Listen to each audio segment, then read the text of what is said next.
Morning, shall we start?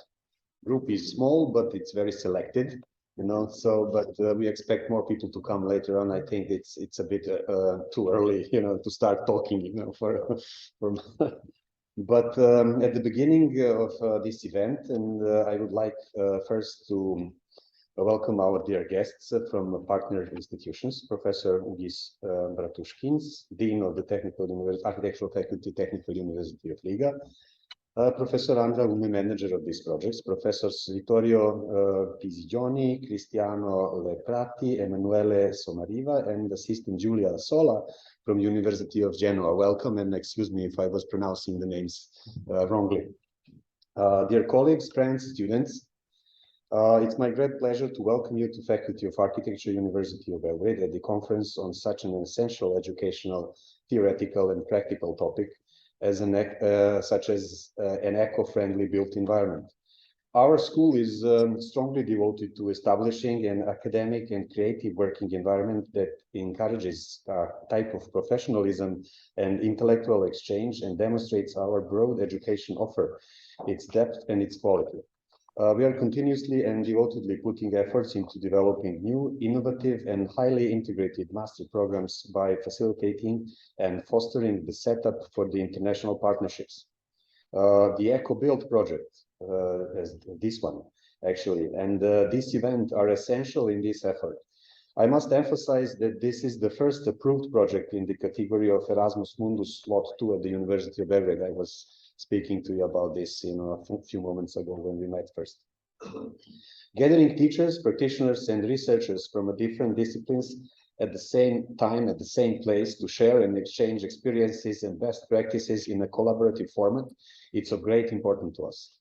It's important not only for further development of the educational processes at our institutions, but also for a wider professional community. I hope that this event will also be attended and valued by professionals outside this academia, engaged in decision-making processes, design and construction practices, as well as in all other disciplines and processes related to this topic.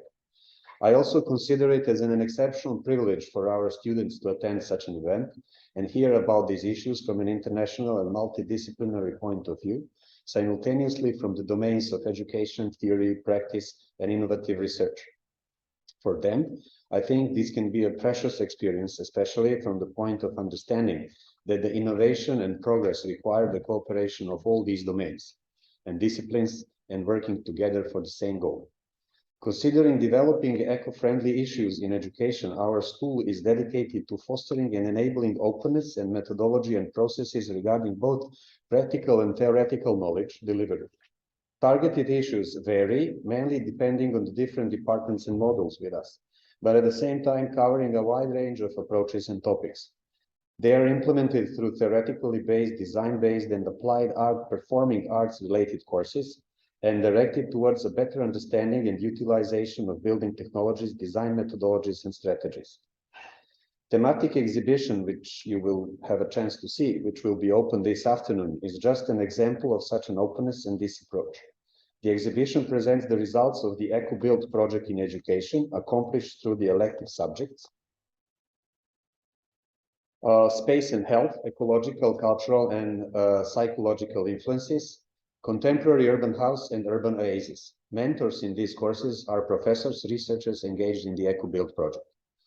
I would also like to emphasize that the faculty is actively involved in other cooperations and Erasmus projects dealing with very current issues for the improvement of the environment, vulnerable categories, cultural heritage, etc., such as HERSUS project, enhancing of heritage awareness and sustainability of built environment in architectural and urban design, higher education, S-user, development of design methodologies in the domain of user-driven design and agile development skills in the case of sustainable service housing for elderly, and Clichy project, climate change, cities, communities, and equity in health.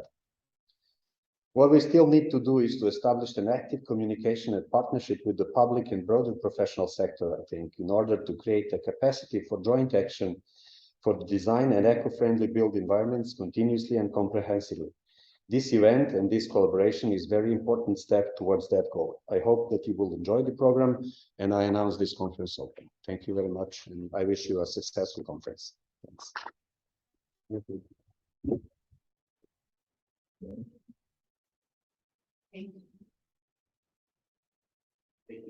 ones that I can see. Oh, okay. Thank you very much. Welcome to the conference. Dear participants, partners, guests, and students, my name is Ana Nikizic, for the one who does not know, and I will be the moderator for today's conference day. The conference lasts for 2 days, out of which the first day is devoted to different topics in relation to the overall umbrella of eco-friendly built environment theme, and the second will take us into the arena of different practices considering eco-friendly approach in the widest discourse. Today, we have a pleasure to host 10 speakers divided into 4 panel sessions. Each panel session has a specific focus, and as to be able to follow the timeline proposed, I would suggest to save questions for the small discussion after each of the panel session. So I propose to start with the first session, if you all agree. And I will, first of all, I will introduce the speakers for the first session, and then I will call all of them to come and to present and to have their panels.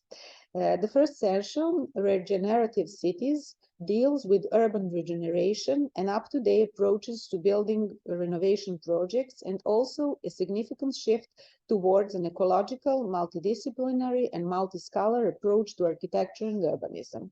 In this panel session, we will have the opportunity to listen to 3 presentations coming from all 3 universities involved in this project. So, the first panelist, Ugis Bratuskins, professor at the Faculty of Architecture, Riga Technical University, is also a dean of the faculty. He is a member of the Latvia Association of Architects and author and co-author of more than 90 publications with a significant project of the renovation of Riga Town Hall Square complex. Professor Ugis is a member of editorial boards of research journals, Architecture and Urban Planning, Journal of Architecture and Urbanism, Landscape Architecture and Art, and Journal of Sustainable Architecture and Civil Engineering. He is also an expert at Latvia Science Council, Slovenian Research Agency, and Fondazione Romualdo Del Bianco. So the second panelist would be our dear Professor Jelena Živković from the University of Belgrade, Faculty of Architecture, and a visiting professor at the Faculty of Civil Engineering and Architecture in Niš. Her research, teaching, and professional work focus on theory, practice, and pedagogy of urban design, planning and design of open and recreational spaces, ecological urbanism, public art, and placemaking. She was involved in several national and international research projects and published over 100 articles, conference papers, and chapters in monographs. She was a member of the planning team for the strategy and spatial plan of the Republic of Serbia and a member of a national expert team for the European Landscape Convention. Currently, she is involved in the Erasmus Plus project HERSUS, Enhancing of Heritage Awareness and Sustainability of Built Environment in Architecture and Urban Design Higher Education. And the third panelist for today's first session is Emanuele Somariva, Assistant Professor of Urban Design and Planning at University of Genova, Unigedad. He has been university researcher at the Faculty of Architecture and Landscape Science in Hanover, also visiting scholar in TU München and Universitat Antwerpen. Emanuele obtained the Italian academic qualification Associate Professorship of Urban Design and Planning in 2017. His research activity and interests focus on urban planning theories, urban-rural strategies, food urbanism, territorial resilience, urban recycle and ecological design, urban coastal regions, public space and landscape infrastructures. Scientific manager of research unit in UA project, Creative Food Cycles, Regio Branding, Cost Urban Allotment EU, and Trin Recycle Italy. So please, Professor Ugis, if you are willing to start. Thank you. Thank you. Oh, it's a presentation already here. Oh, fine. So, distinguished colleagues and their chair, thank you for inviting me into this conference. It's my pleasure to be here, and especially pleasure also to open the first panel session. So I'm going to tell you about a few examples, what I found maybe being interesting also for you to share about how we deal with issues of sustainable development, not only in separate in terms of separate buildings, but maybe in terms of urban regeneration. So I can skip this slide because thanks Anna already presented me, and everything that is written here was already said. So I can go directly to the introduction of the country I'm coming from, with its 4 seasons, 4 types of colors that are quite important for our identity, for our mentality, and for our also professional practice, since we all come from our roots, from our climate. We are inspired by that, and it always plays a significant role in our how we perceive the world and how we deal. So in fact, the composition of the previous slide, we can go on with this one that is very gray, various tonalities of gray color, as we call ourselves. Shining and bright Latvian gray is one of our highlights and one of our signs of identity. The next part, if we switch more to fields of tangible words, so Latvian values that we can see in 2 parts. In one part of the built environment, the historical traditions, the historical shapes of buildings, the way how we organize spaces, those important parts of local rural this households or farms, and on the other side of those Latvian ethnographical signs that we can find not only in separate parts of buildings like roof accents or in other parts, but also in applied arts, in craftsmanship. Even it is always also popular till nowadays. And these pictures are borrowed from one of oldest open-air museums in Europe. It is Latvian Ethnographic Museum of Rural Way of Living that was established in 1924. And the issue of the museum was to collect typical these examples of rural architecture, of rural way of life into one place, and to better maintain and then to better make research in this field. So we will come back to these issues also a bit later. So the next big value of our country is Riga Historical Center, that is inscribed in the UNESCO World Heritage Site list since 2015. And here in the right side, we can see a few figures about Riga municipality, the total area, the area of Riga Historical Center, and the area of Old Town, that is the medieval part of the city, which was started in 1201. And here in this slide, we can also see those distinct parts of our city that are separated with green belt, zone of parks. That is one of important highlights also today. And here is more material in presentation of map.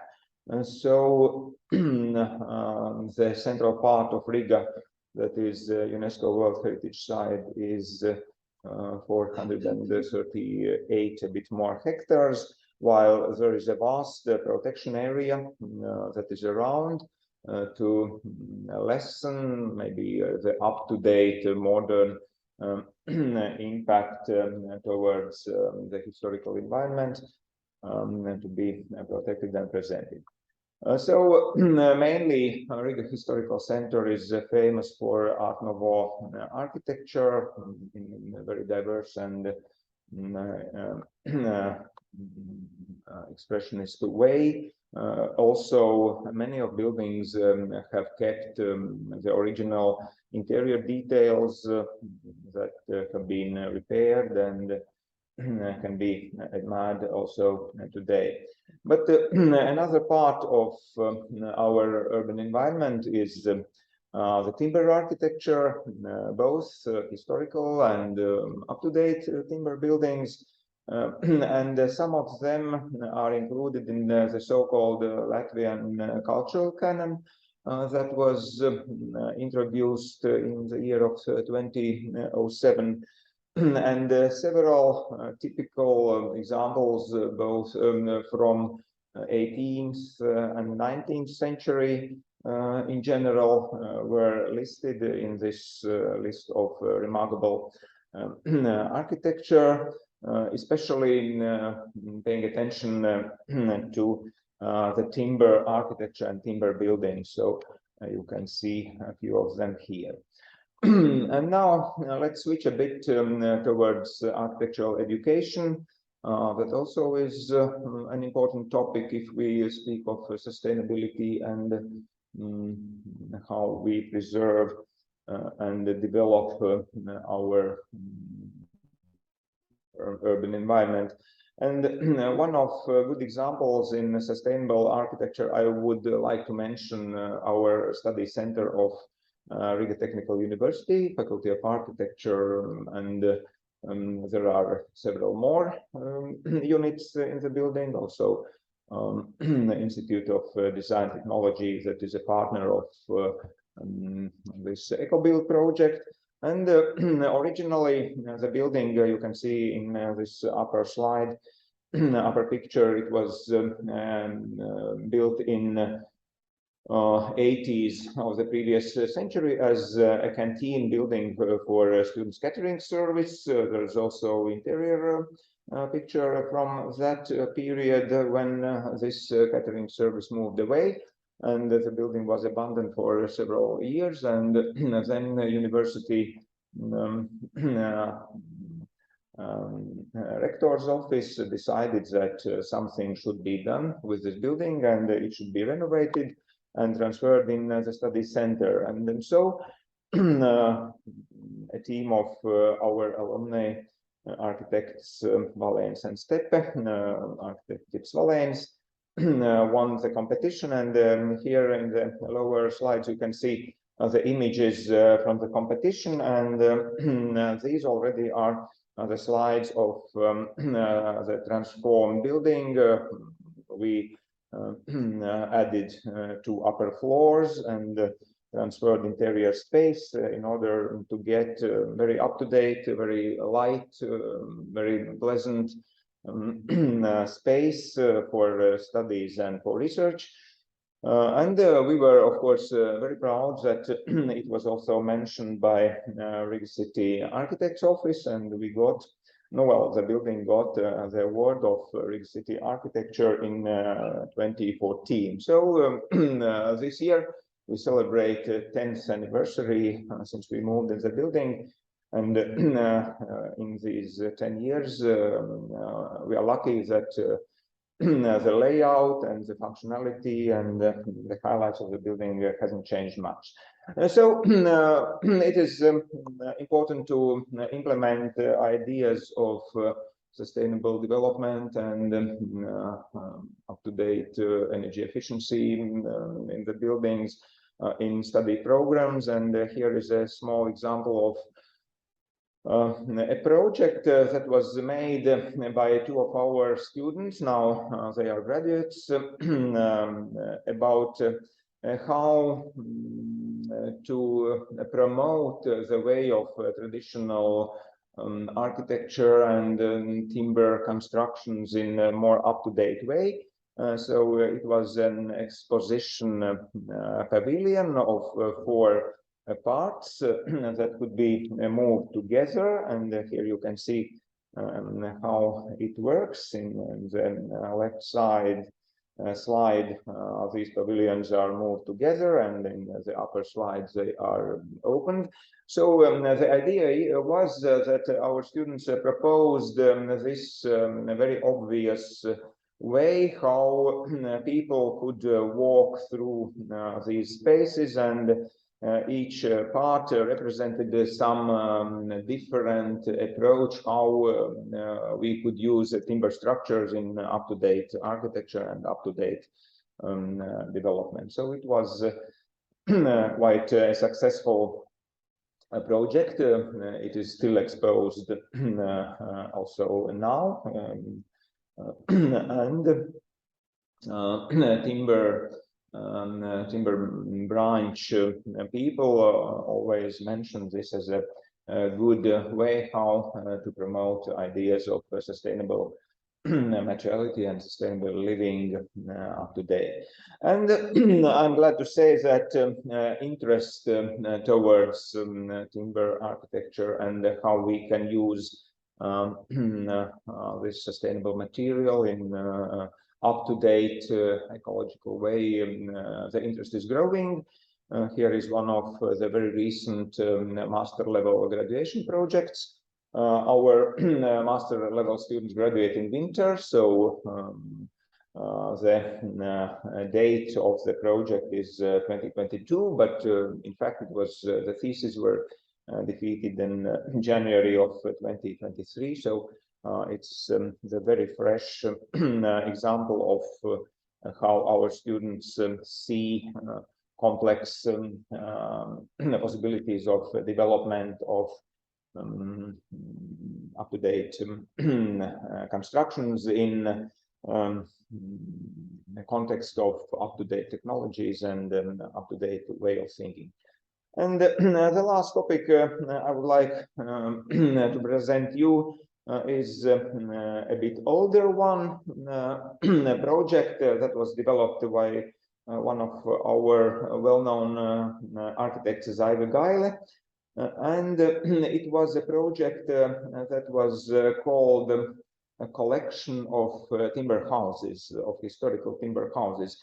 And here you can see the location of this project on, this is River Daugava, the blue area in the middle.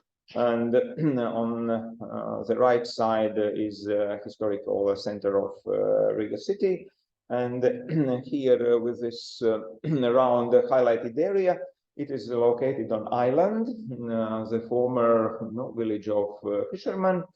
That, as you see, of the point of view of urban structure, has very diverse structure. There is also campus of Riga Technical University, this more rectangular part on the white grounds, and the historical area of timber structures. And so it is like you can see how this area looks like just today, a few days ago when I took these pictures. And there is a project developed by Zaive Gaile, started from 2004, and it still is ongoing. So she made a proposal that those timber houses that are located in this area should be number one, protected.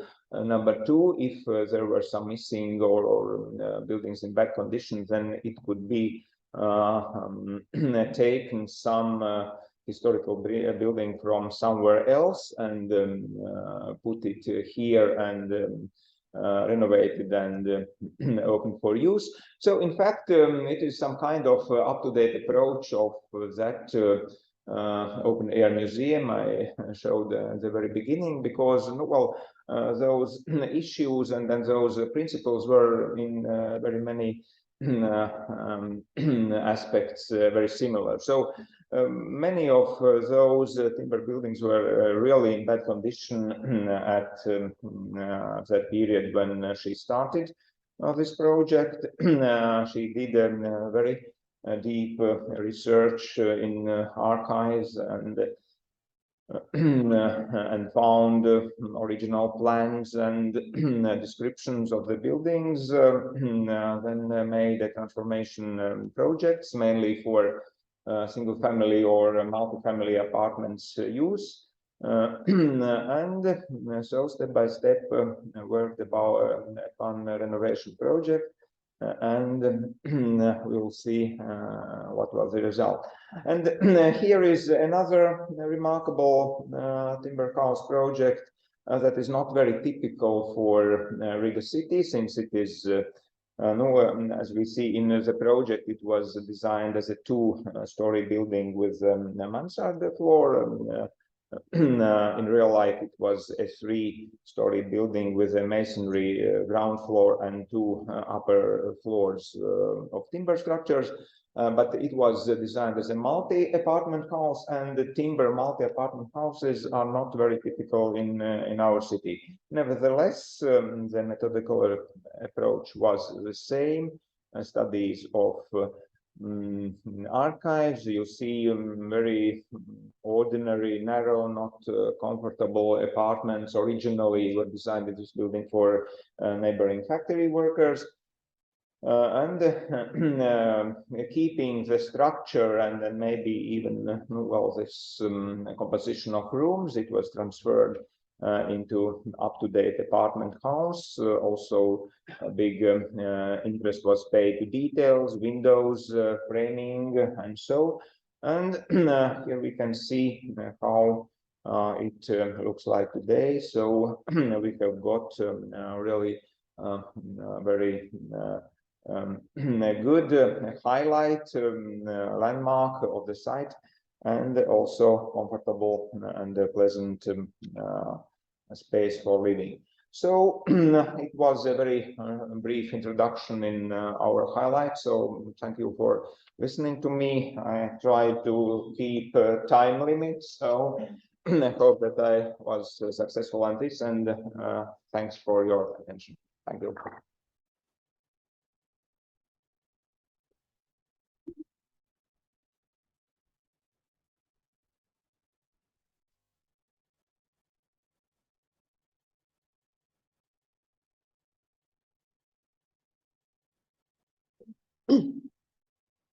Good morning, ladies and gentlemen. It is a great pleasure to be here and really honored to participate in this ECOBUILT conference.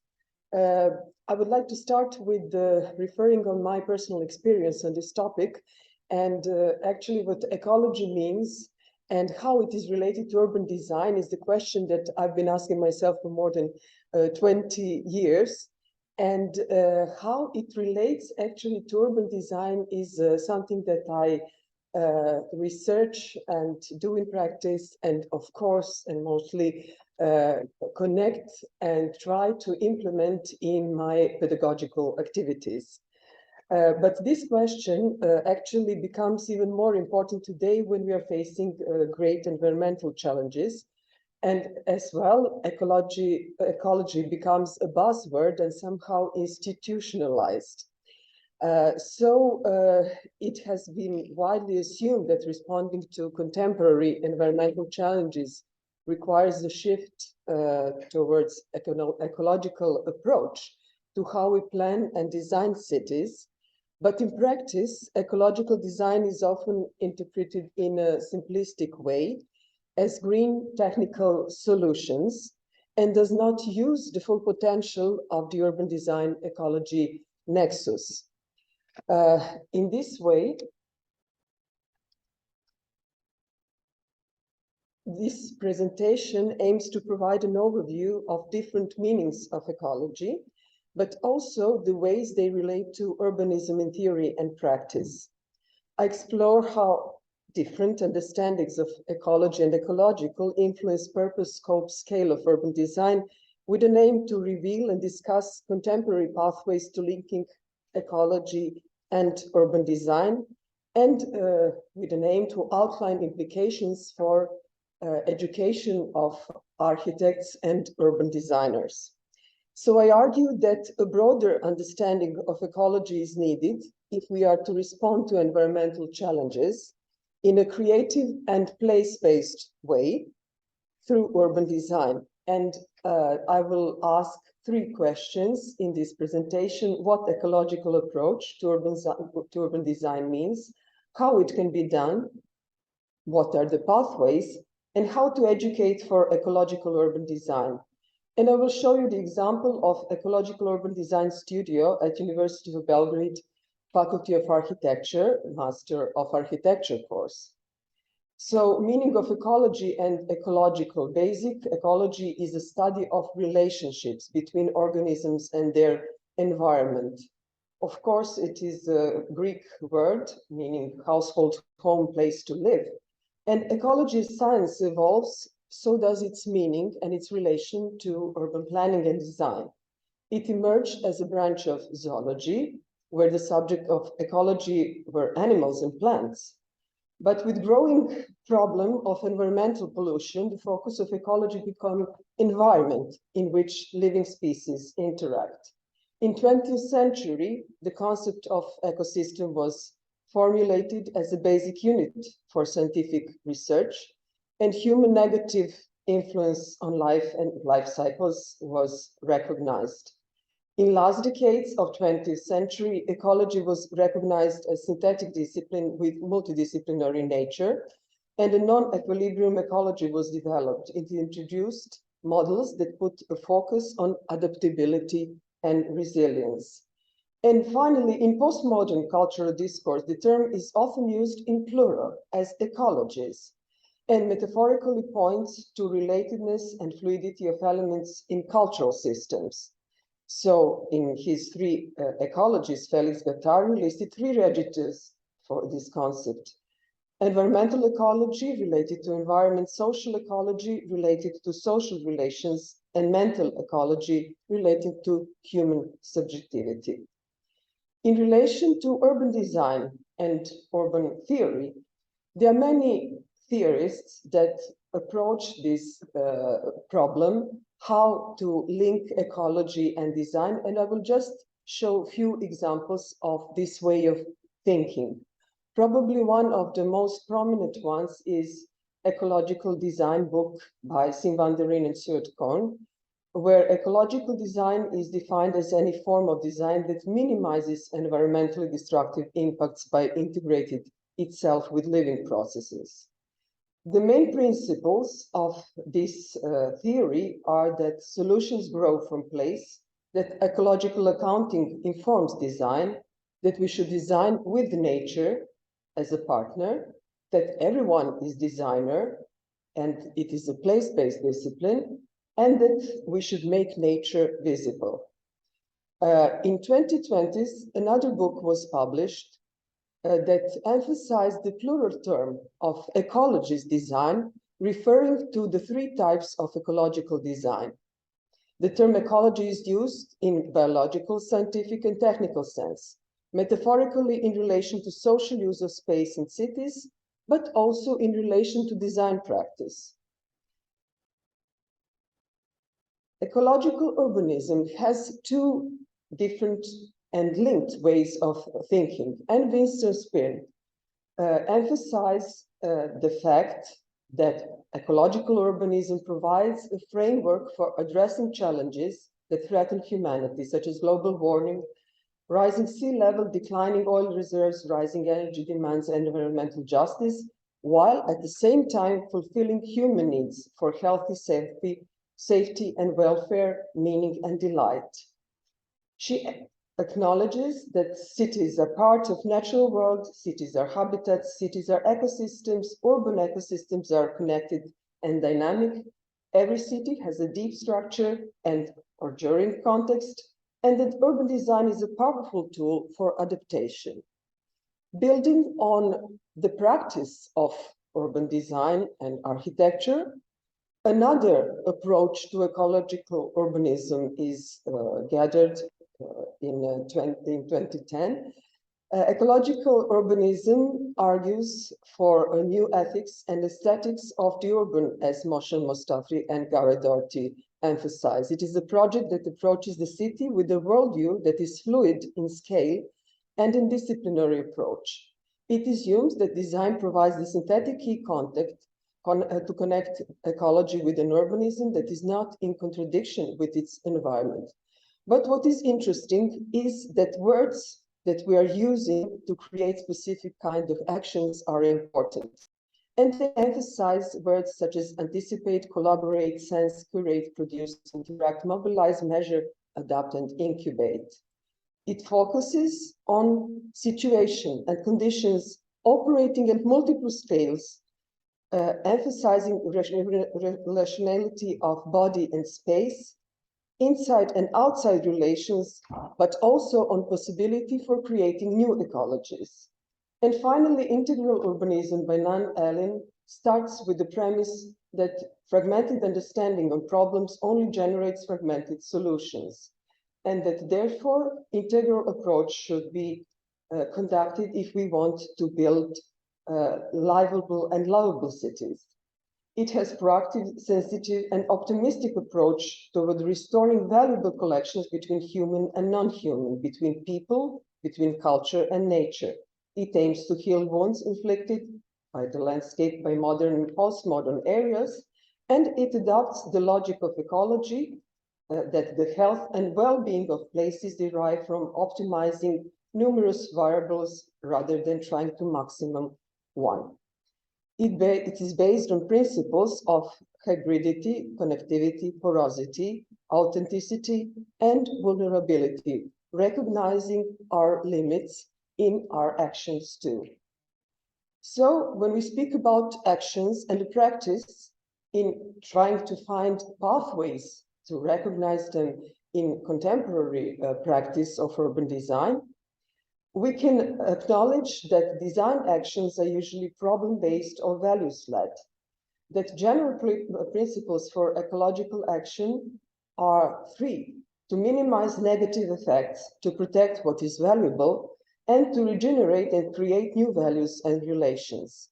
So I here outline 7 pathways that links ecology and urban design: to minimize negative impacts, pollution; to adapt to threats and challenges, resilience; to protect and regenerate resources; to reveal and regenerate with nature; to learn from nature and ecological systems; to create productive environments; and to make places for people and communities to thrive. First pathway is pollution, emphasizing that negative effects on human activities on the environment are related to how we design cities and how the built environment minimizes negative and supports positive human behavior. Planning and design of infrastructure, mobility, managing waste and recycling, as well as urban greening, are key issues in this domain, and it can be applied at various scales. Here we see the example of Tianjin Eco-City at urban level, at level of the whole city. But also we can apply this approach in combating different forms of pollution at micro level. This is educational recycling part, for example. Second pathway is towards resilience, climate change, but also other natural and human-induced threats and challenges are generating the need for cities to adapt to changes and be resilient. And this can be also done at different levels in which urban design operates. At, of course, city level, but also in this example at quarter level in Copenhagen climate resilient neighborhood, where the system of adapting and collecting water, treating water was introduced in the whole area. Third pathway is towards how we deal with resources. Life depends on different natural resources that should be used wisely and with care in urban environment and regenerated when possible. And urban design should support such activities. And here we see examples from Potsdamer Platz in Berlin, how water is collected, treated, and purified in designing urban spaces in accordance. Another pathway is towards regenerating and reintegrating with nature. We need to create sense of awareness and responsibility for the place by enabling the observation of nature and natural processes. Besides that, there are many benefits that ecosystem services may provide to people. This is the example of Green Streets program in Portland, Oregon, where nature is introduced with many functions to make a static and pleasing environment, but also to collect water, to present what are typical ecosystems in the area. We can learn from nature, and learning how ecosystems support life and how natural forms and orders are generated can guide urban design in many ways. In Harmony model in Stockholm, this principle was used to guide urban metabolism of the new quarter and links between energy, waste, and how we use space. So circularity and nature-based solutions are key for this pathway. And one of the last is productive environments. So return to agriculture in urban areas ask us to think of spaces that can be used for growing vegetables, fruit, plants in urban areas.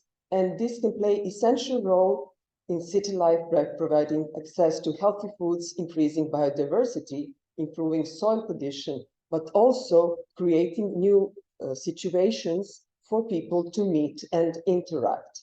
And we see that there are different forms where these kind of urban farms can take place as whole areas, new areas, temporary used, as rooftops, and as small interspaces.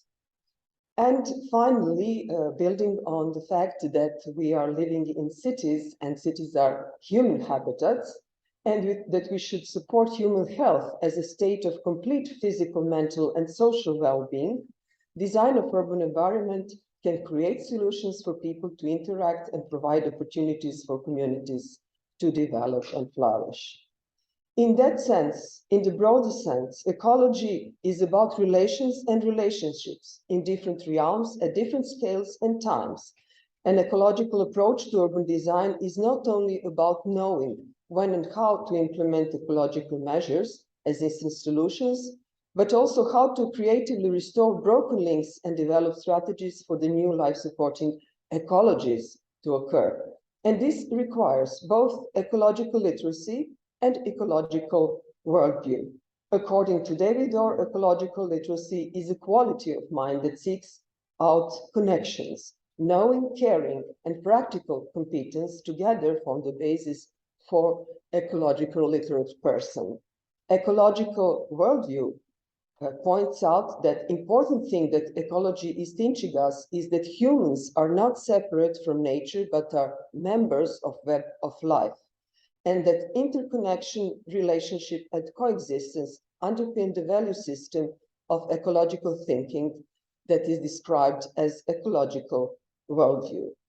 Ecological thinking should be used in education to lead students to develop ecological literacy and ecological worldview.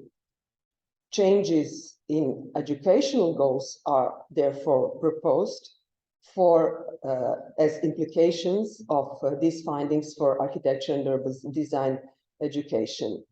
By encouraging ecological thinking, academic education should help students not only get knowledge and develop ecological literacy, but also ecological worldview. We need an interdisciplinary education to achieve this goal, and importance of multi-scholar approach is emphasized as a way of thinking and designing urban places. We need to think dynamically and in plural about ecologies of humans and non-humans that occur and change over time. And finally, this is how I implemented this approach in ecological urban design studio that is based on premise that ecological urbanism draws from ecology to inspire urbanism that is more social, inclusive, and sensitive to environment. Ecological urban design studio applies place-based and student-centered pedagogical approach and thematical approach to urban design in which students choose their own path towards making ecological sensitive places and solutions. The studio provides technical, theoretical and practical lessons and tasks for group and individual work. And this is the pathway that all students pass on their one semester work. The ecological studio consists of 3 parts: studio, seminar, and workshop, and connects different tasks: discovering place, sensing place, learning on place, understanding place, thinking of future of place, and thematic investigation. On this way, they are exploring context, location, they're doing group research in order to define concept and their own project. Meanwhile, they are exposed to lectures from different disciplines, thinking about nature, energy, mobility, waste, community building. And finally, they criticize their own project, reflect on what they have done. This is the example of their collective work, where they overlap with different analysis, thinking of multi-scholar approach to how we read urban structure. And these are just 4 ways, just 4 pathways that connects actually those pathways that I previously introduced. One topic, play nature, links our nature and our love to play and connect with people as a tool to connect with nature. So impressions from the location and learning as the place-based tool are interpreted in different levels through workshop, also tested as possibilities to play with, in, and through nature, and in this way create solutions that are multi-scholar, that comes from the system and ends in detail, connecting different ways of knowing, subjective knowing, but also learning about what ecology as science teaches us. Another example is water flow. In this way, we reveal and reintegrate with nature. This is the project that actually uses also what we can learn from nature and how we can better relate to architecture and landscape forms through urban design. 4th topic is urban garden. This is about these productive pathways. This is, of course, student work that learns from nature, explores how community may relate to nature and to gardening.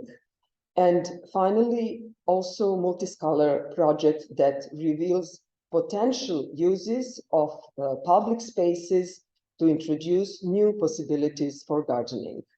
And the last project is Direction Sava, that aims to link housing structures with the river, with having in mind needs for resilience and for adapting to flooding. And therefore, it actually looks for possibilities how to introduce structures and develop structures that are well connected with surrounding area, that enhance living of all living beings, but also are flexible and relate to potential flooding in the area.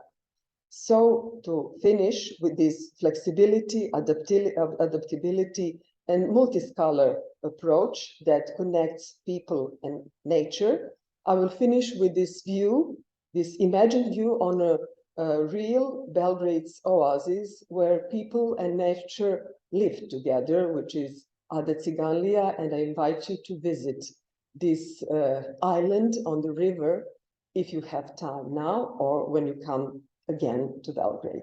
Thank you for your attention.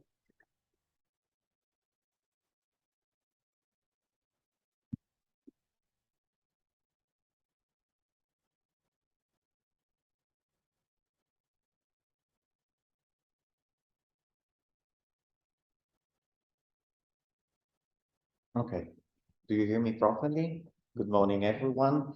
First of all, I would like to thank you, the Faculty of Architecture from the University of Belgrade, for this fantastic venue, and all the other partners for the ECOBUILT project, for this possibility for participating, a very interesting contribution to this project. I'm Emanuele Sommariva. I'm assistant professor and research and lecturer at the University of Genova. And I would like to give you a short insight of a personal contribution related to landscape to ecology and geology for theory of landscape urbanism. So probably you will see also a lot of linkages with the previous presentation. And I would like to have this as an open discussion. Also with you, if you have any question, please interrupt me and we can discuss about it.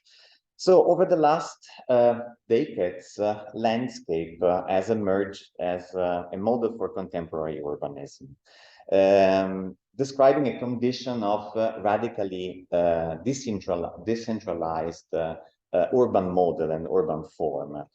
And landscape urbanism can be read as a sort of disciplinary realignment where traditional dichotomy of man and nature, urban and rural, and so on and so forth are overpassed. So with this contribution, I would like to start with some general premises that I found very interesting, and also my distinguished colleague before mentioned again.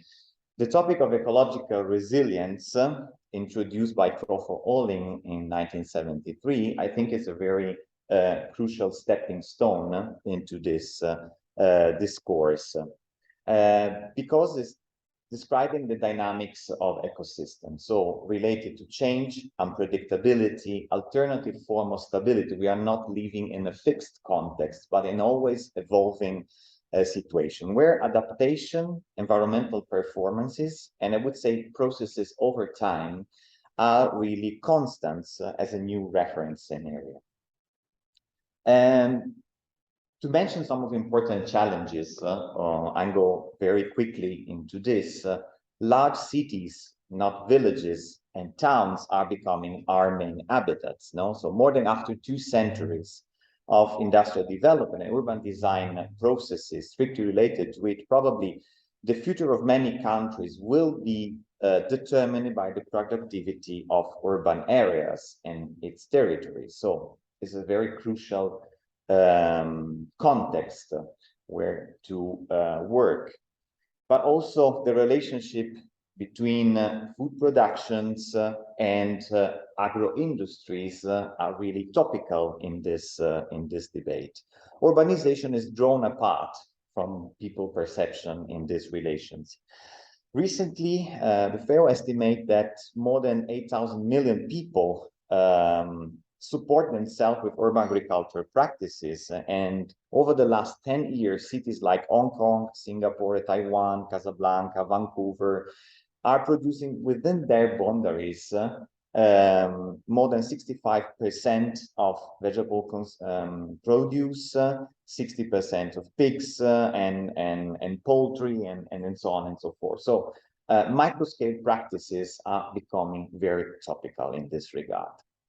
And since lands and soil are limited resources, the ongoing trends of developing with further increase in competition between different kinds of land uses are exacerbating the metabolic rift, I would say, between different parts of our territories. And in this kind of cross-level of dependency, the energy issue is really crucial as well.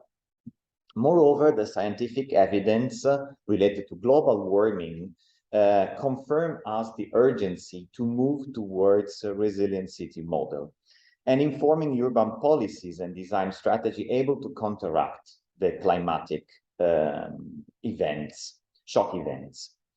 Much of these challenges have been the focus of also the 17th edition of the Architecture Biennale in Venice. This is a picture that I took personally in a very interesting part of this exhibition that was called Making Words, a manifesto of Anthropocenic climate change and global effects of human activity on the planet, as a vision of the effect produced by the global metropolis, whose metabolism is strictly related to the sustainable growth of our society.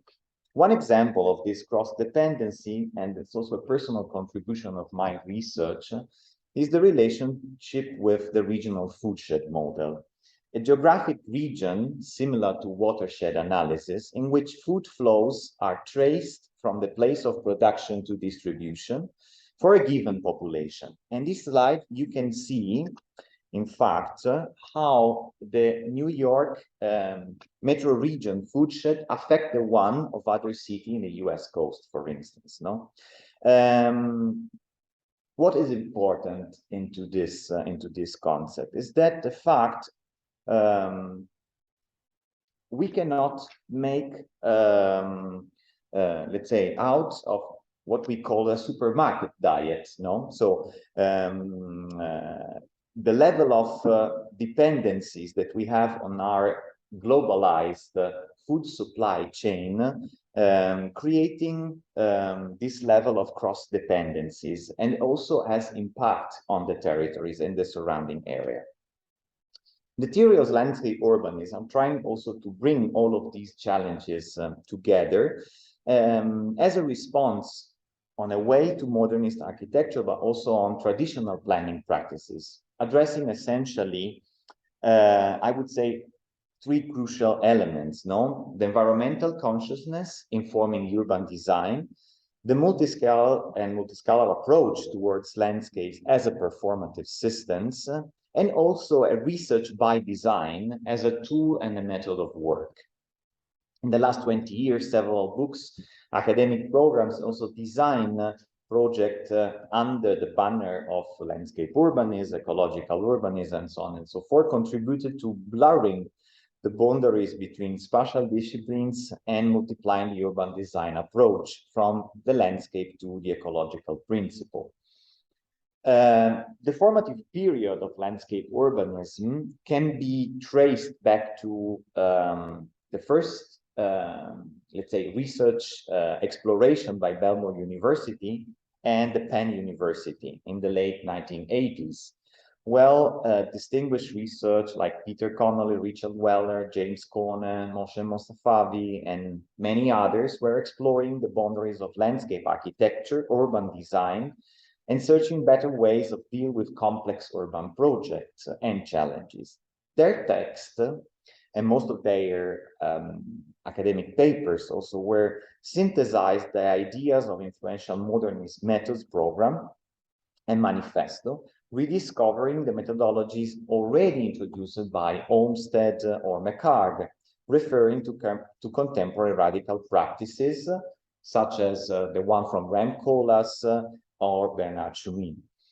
The development of an reparative response, as you can see in this mapping timeline that has been produced by a colleague that now she's working at the New York Institute of Technology, Jeanette Sording, a very nice book, Beyond Urbanism, show the multiple connection between different schools, especially in North America.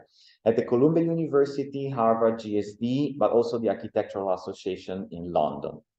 Prior to this period, the design exploration on landscape urbanism has never been clearly developed, and so also in actual design practices. So it's really an expanding field of knowledge, I would say. Landscape urbanism appears to offer many ways to consider the complex urban condition, tackling infrastructure topics, landscape and biodiversity, human activity, of course, examining their mutual implication. And In this framework, I would like to propose to capitalize, let's say, many of these challenges and approach in three emerging positions that I would like to propose you. Of course, they are not fixed, more interpretative. The first one is the role of the ecostructure as an interaction of flexible structure, dense spaces, but also articulated streams and intertwined landscape.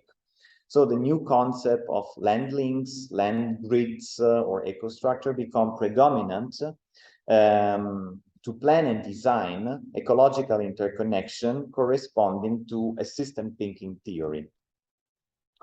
As you can see, also many practices that I can mention in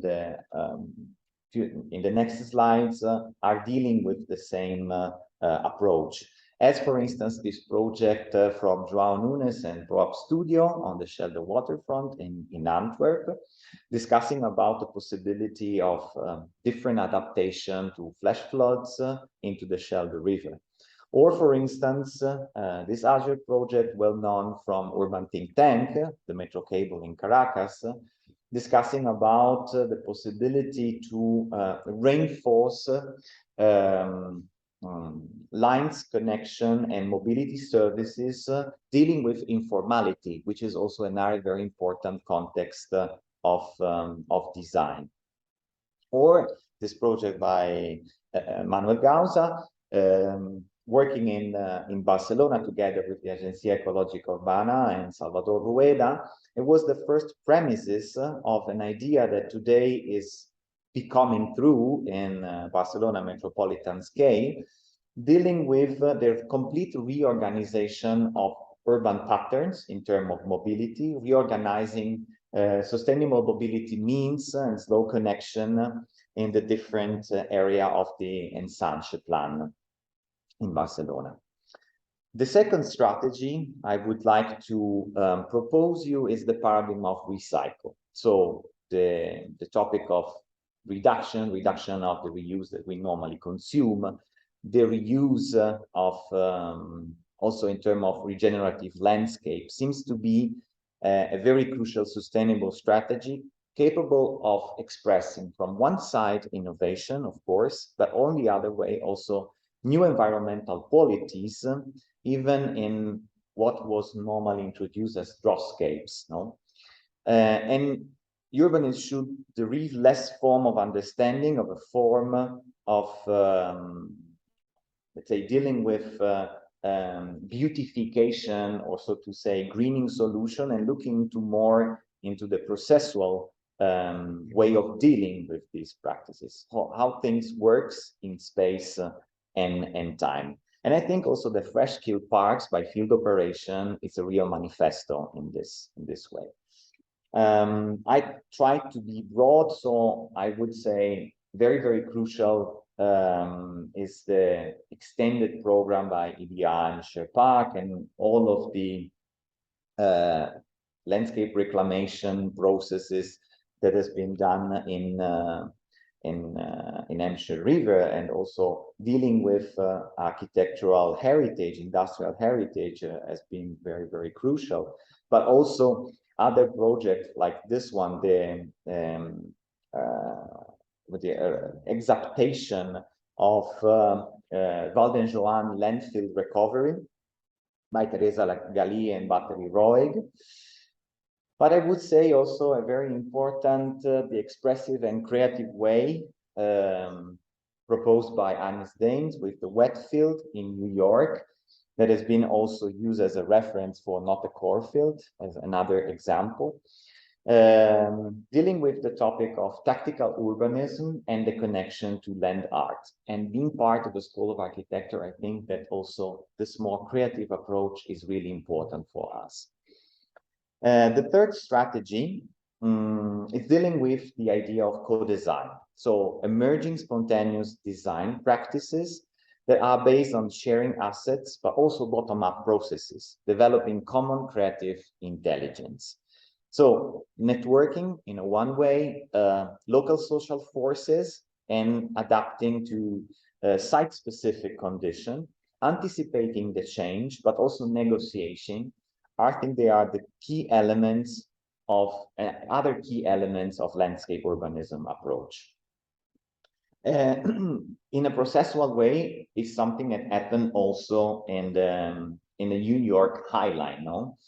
But also many of the approach proposed by Stoss Studio for the Detroit Master Plan. So this complete reconfiguration of the city after a severe urban abandonment due to the dwindling of the industrial production in the metropolitan region, and how to deal with this crucial topic of urban vacancy.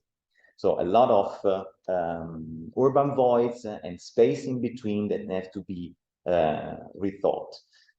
Again, discussing about the New York High Line and field operation project,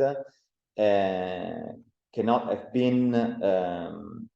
have the same success without the clear premises proposed by the friends of the High Line that try to create social awareness of the importance of this urban infrastructure, and also the potential possibility. So set up a vision, a common vision, and to be followed through a more structured, consolidated project. And finally, also, I would like to propose the same vision of Jelena, because I had the same really research connection to this topic related to adaptive dynamics.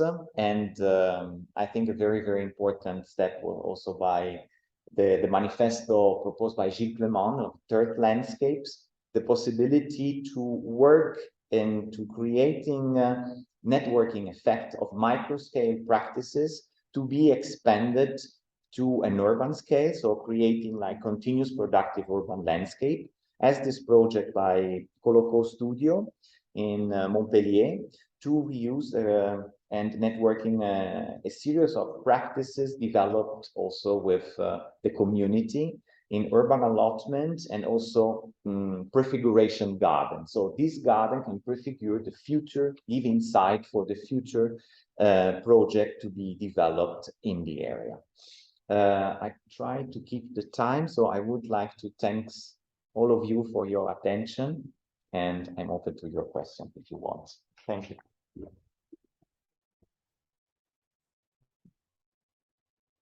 Hello, so we can have a short discussion and Q&A. So please, panelists, if you would like to approach the desk, I think it would be easier. So any questions from the audience? Okay. Oh, thank you. Be careful. Okay, so as I was listening to you, it rang my mind that actually we are all talking about the same thing. So it's very good. And on one side, as we are all talking about education here, I think it is very important to ask the question of how to introduce this approach into architectural education.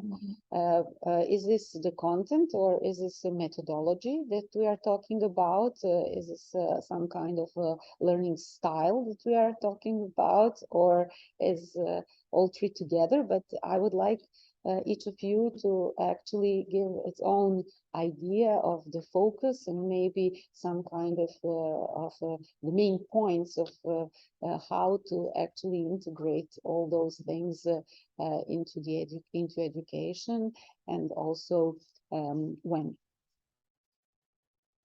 Okay, so maybe Emanuele.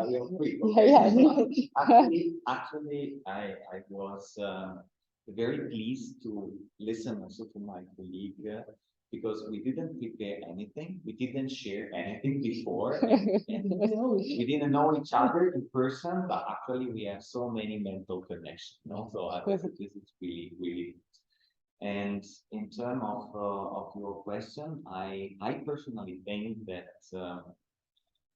all of the three topics that you mentioned, so the connection with education practices, but also the possibility to put your hands in action, also with the students and becoming also a methodology are strictly connected. I mean, in my opinion, we cannot deal without one specific part. So I didn't mention actually the studio that was following the design studio, but I think that setting a methodology is important on one side to give the students the possibility to learn.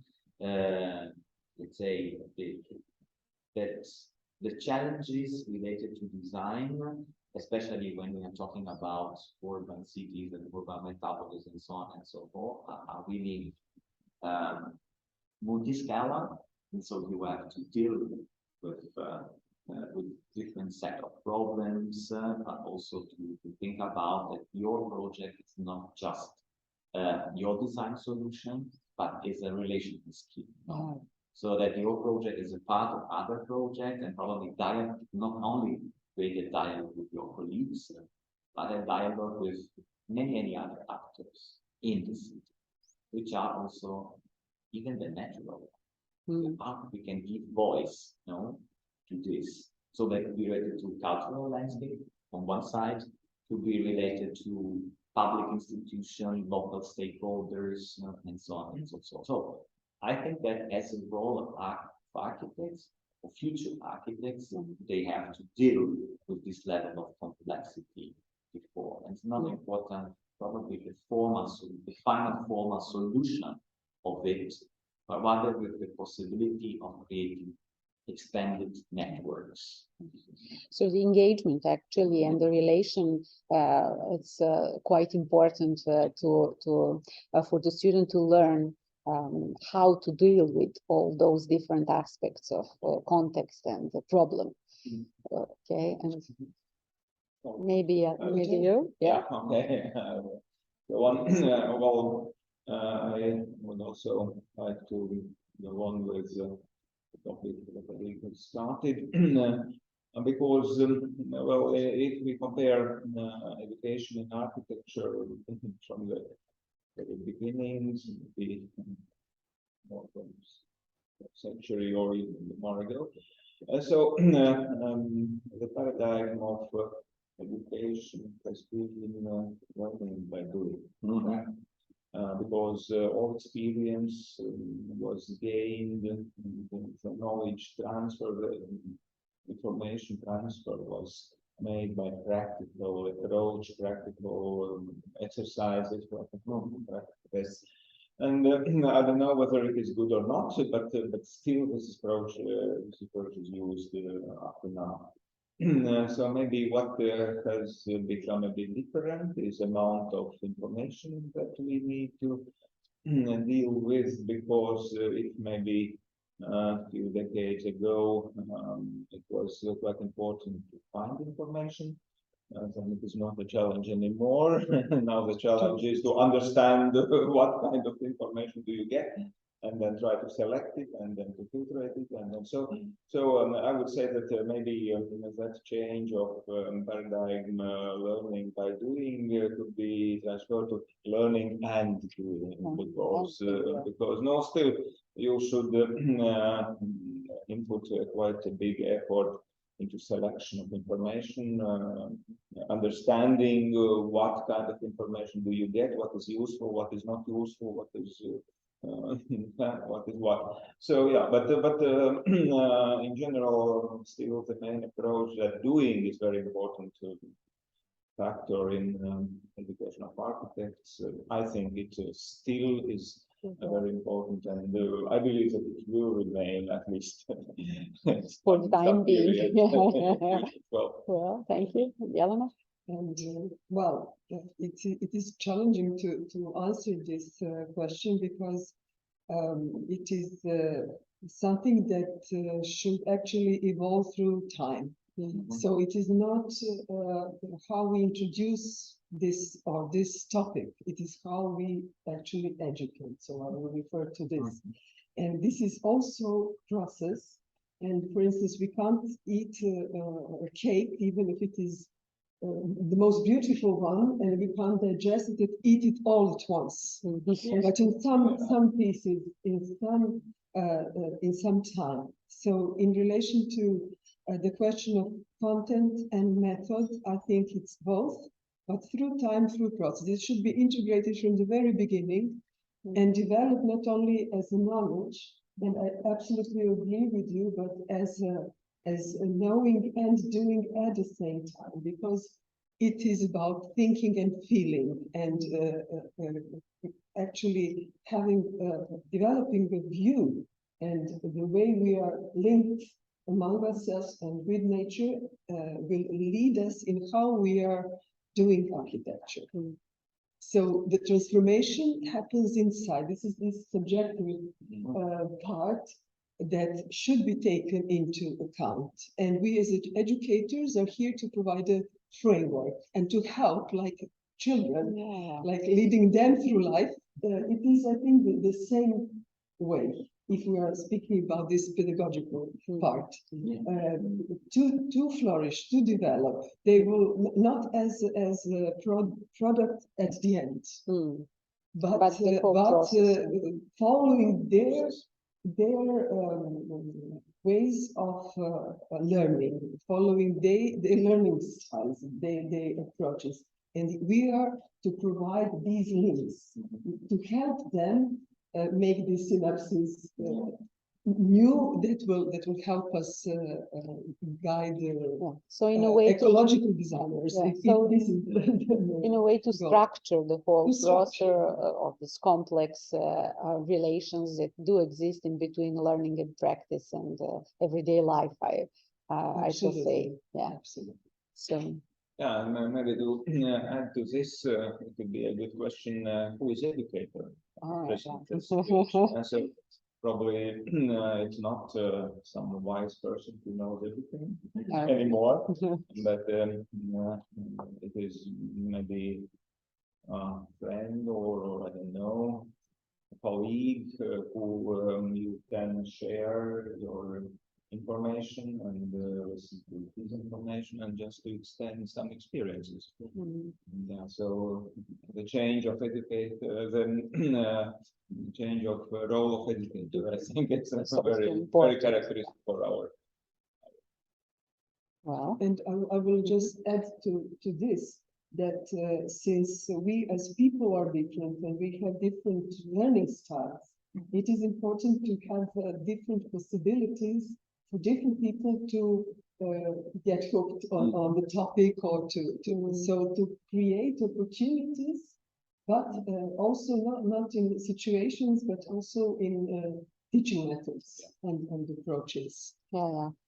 To create a pool of different diversity, where we can diversity and variety of different approaches that students can choose from and actually switch from one to another, which is very important also. I think we are not only educated, but we learn also. Of course. No, in a way, I always say, probably you are the most, to each group, no, is working on a specific topic. You are the most, to say, expert on this topic. You should be the most expert on this topic. And I'm here to help you to create a sort of guidance in this learning process, rather than say, okay, I'm here to teach you everything, and you're just to absorb from my knowledge. No, we're coaches. Exactly. That. So let's train. Okay. Well, thank you very much. Thank you.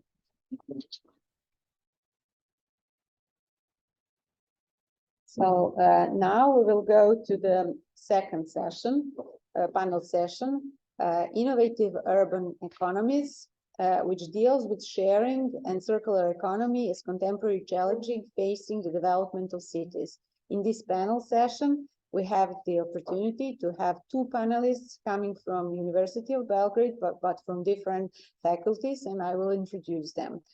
The first panelist, Marijana Petrović, professor in the Department of Management and Economics at the University of Belgrade Faculty of Transport and Traffic Engineering. Her research interests includes policy analysis and modeling in transport, communications, cross-cutting issues like climate change, sustainability, employability, smart specialization, and gender equality. Professor Petrovic has published 3 books and has authored numerous papers in journals. She is the editor and manager of the Publishing Center of the FTTE, member of the Academic Board of the Regional Network, CIVINET, and expert committee of the Ministry of Construction, Transport, and Infrastructure in the field of sustainable urban mobility. She has participated in many national and international projects, among which are 4 active: Panacea, Steffer, Blue Air, and Inomo. And the second panelist, Maja Đolić, assistant professor of the University of Belgrade Faculty of Technology and Metallurgy at the Department of Environmental Engineering. Her research experience has centered on materials and instrumental techniques applied in the field of environmental prevention and protection, chiefly within the sector of waste and wastewater treatment, the modification and characterization of multifunctional hybrid materials through the revalorization, use, recycling of waste source. Maja has participated in 17 national and international projects, scientific networking, and projects in conjunction with industry. She has 3 national and international awards in the field of invention and novel technological solutions, 2 international awards for the best scientific work publication, 1 national patent submitted for Serbia, and 2 technical solutions approved through further cooperation of science and technologies, industrial production. So please, panelists, take the floor. Mariana.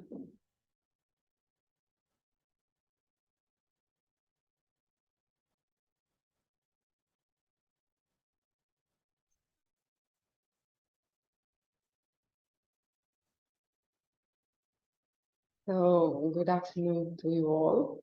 And of course, thank you for introducing me and thank you for inviting me to this great conference. I give you my compliments for the project you're implementing, for the conference's agenda, and especially for acknowledging that for building eco-cities of the future, we truly need to engage multidisciplinary approach and to bring together scholars, researchers, and other actors from different fields, also to bring synergies among different projects. And what I would like to highlight the most, that if we want to accomplish this goal, we need to rely not only on technical solutions, but also on social and economic innovation. And one of those innovations is sharing economy. What is social and what is very social and where is economy in this, where we know that sharing is a social phenomenon. It's something that we know, we do. It was done for ages among people who know each other, who live in close proximity, among friends, family, and in face-to-face interaction. But due to the high and transformative power of Web 2.0 or social networks, social media, we can now share among strangers and do it globally. So where is the economic in all this? Well, this logic was used by many to build successful business models and worldwide successful companies like Uber and Airbnb. And these are maybe the keywords that will that point out to the sharing economy as a phenomenon that needs to be discussed, acknowledged, and this concept, to see how to use this concept of sharing economy that it is coexisting with us, that is present especially in urban environments, how to use it to and steer it towards sustainability. The implications are far-reaching, which are leading to lack of conceptual clarity and empirical evidence. We don't know what is actually happening online and how it is reshaping the urban environments. There are many also conceptual inconsistencies. So when we say sharing economy, we can also use collaborative economy, collaborative consumption, access-based economy, peer-to-peer economy, peer economy, and etc. And there's also some closely related concepts like gig economy related to online working on online platforms, and circular economy that will be later presented within this panel. So what is the concept of sharing economy? It is peer-to-peer based sharing of access to goods. It promotes access to services and goods instead of ownership. It is digitally coordinated. It is done among strangers via online platforms or mobile applications. There are three key actors of this system, and we call it the core of the ecosystem of sharing economy: peer service provider, platform, or a web mobile application, and peer service user. So it is important to stress that sharing economy was not always for profit. There was this one moment when sharing became sharing economy, but still not for profit. First, sharing economy organizations were organized as non-profit organizations, connecting people who like to travel, who share their accommodation, share their experience, etc. But in 2010, and guess where? In Silicon Valley, two large companies grew up. We know about them, we hear about them, we know the controversies, and this is the moment where the sharing economy becomes a topic that needs to be acknowledged in decision making and planning, especially in urban environments. So what is changing? We know we had product-oriented economy, then we have servicization, everything is about service, so now we have Uberization to deal with. So now that you have met me and the sharing economy concept, I would like you to meet David. David is someone who probably lives in America, probably in San Francisco, but he can also be someone from Europe.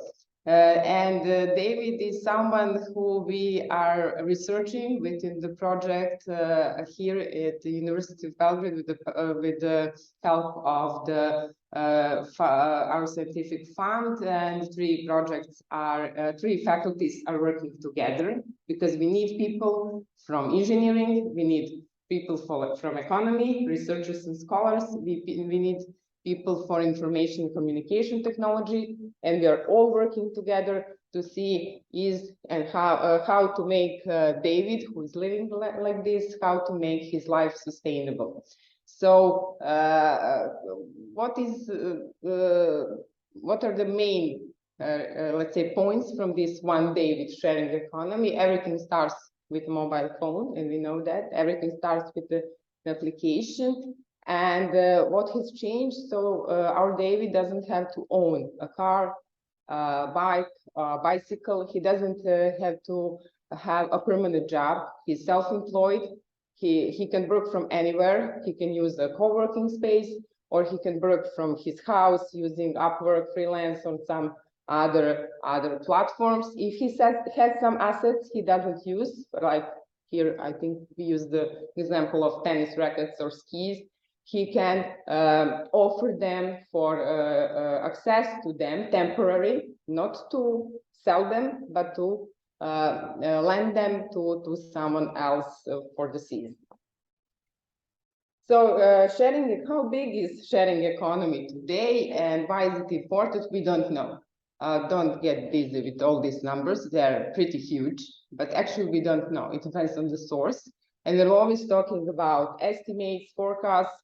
Even GRC in its series of science and policy research tried to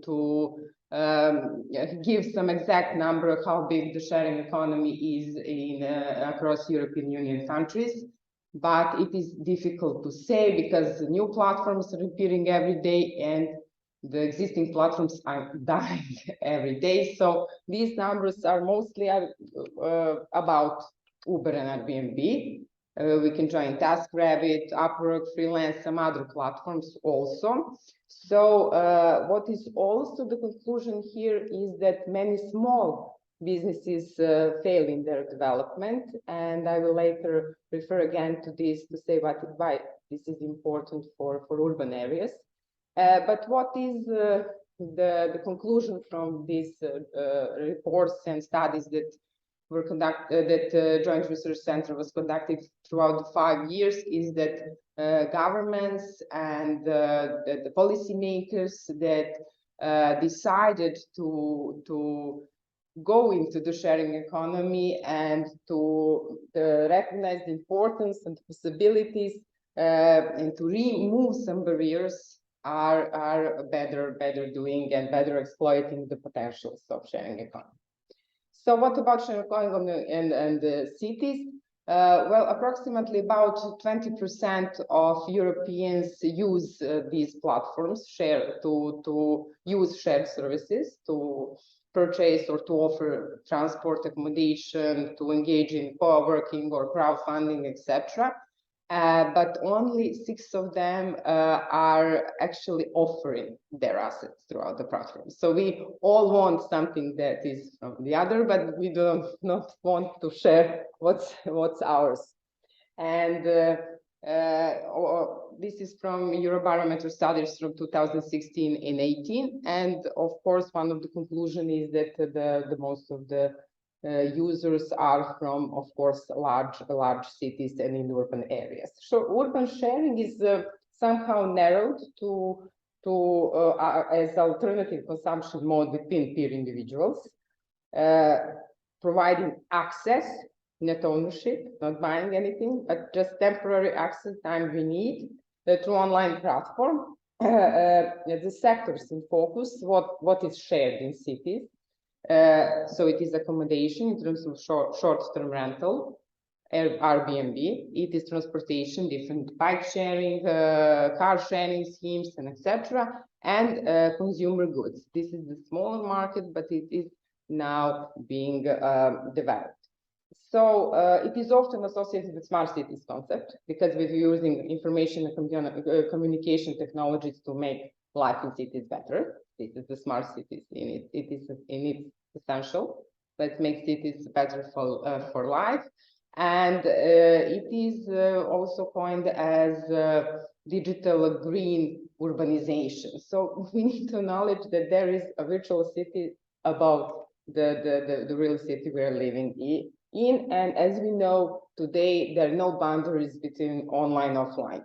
We are at the same time present online and offline, and this is why these concepts are important to acknowledge and to research further. So, of course, the key question is, can sharing economy be something that we can use to shift to more sustainable lifestyles in cities?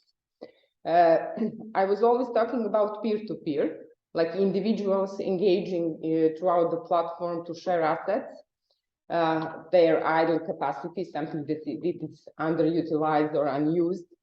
So in cities, when we speak about sharing economy, it is not only about peer-to-peer consumption, but also business-to-customer models. And this is when cities act as a provider, mostly through, of course, through private public partnerships, and offer different car sharing or bike sharing schemes. So here are some data. Don't look at them, look at the lines that are climbing.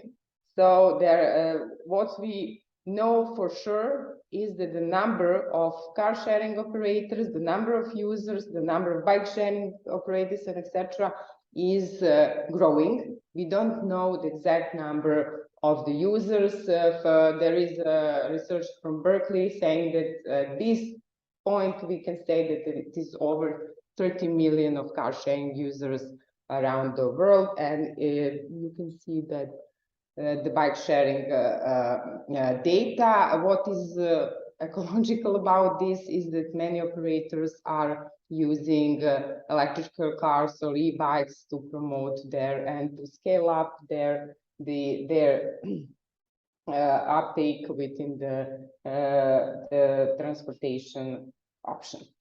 So eco perspective of urban sharing is promising in conceptual terms. So if we start with the definition, we say that we promote access over ownership, that we will activate and utilize or underutilized resources, utilize idle capacity. This is help us to extend the lifespan of goods, reduce the total resources required, and etc. And this is all promising. But in terms of real effects, many studies report that it is still something that we cannot claim, and that all this is often used by policymakers and strategists to let's say to cover some problems in dealing with ecological issues within the cities.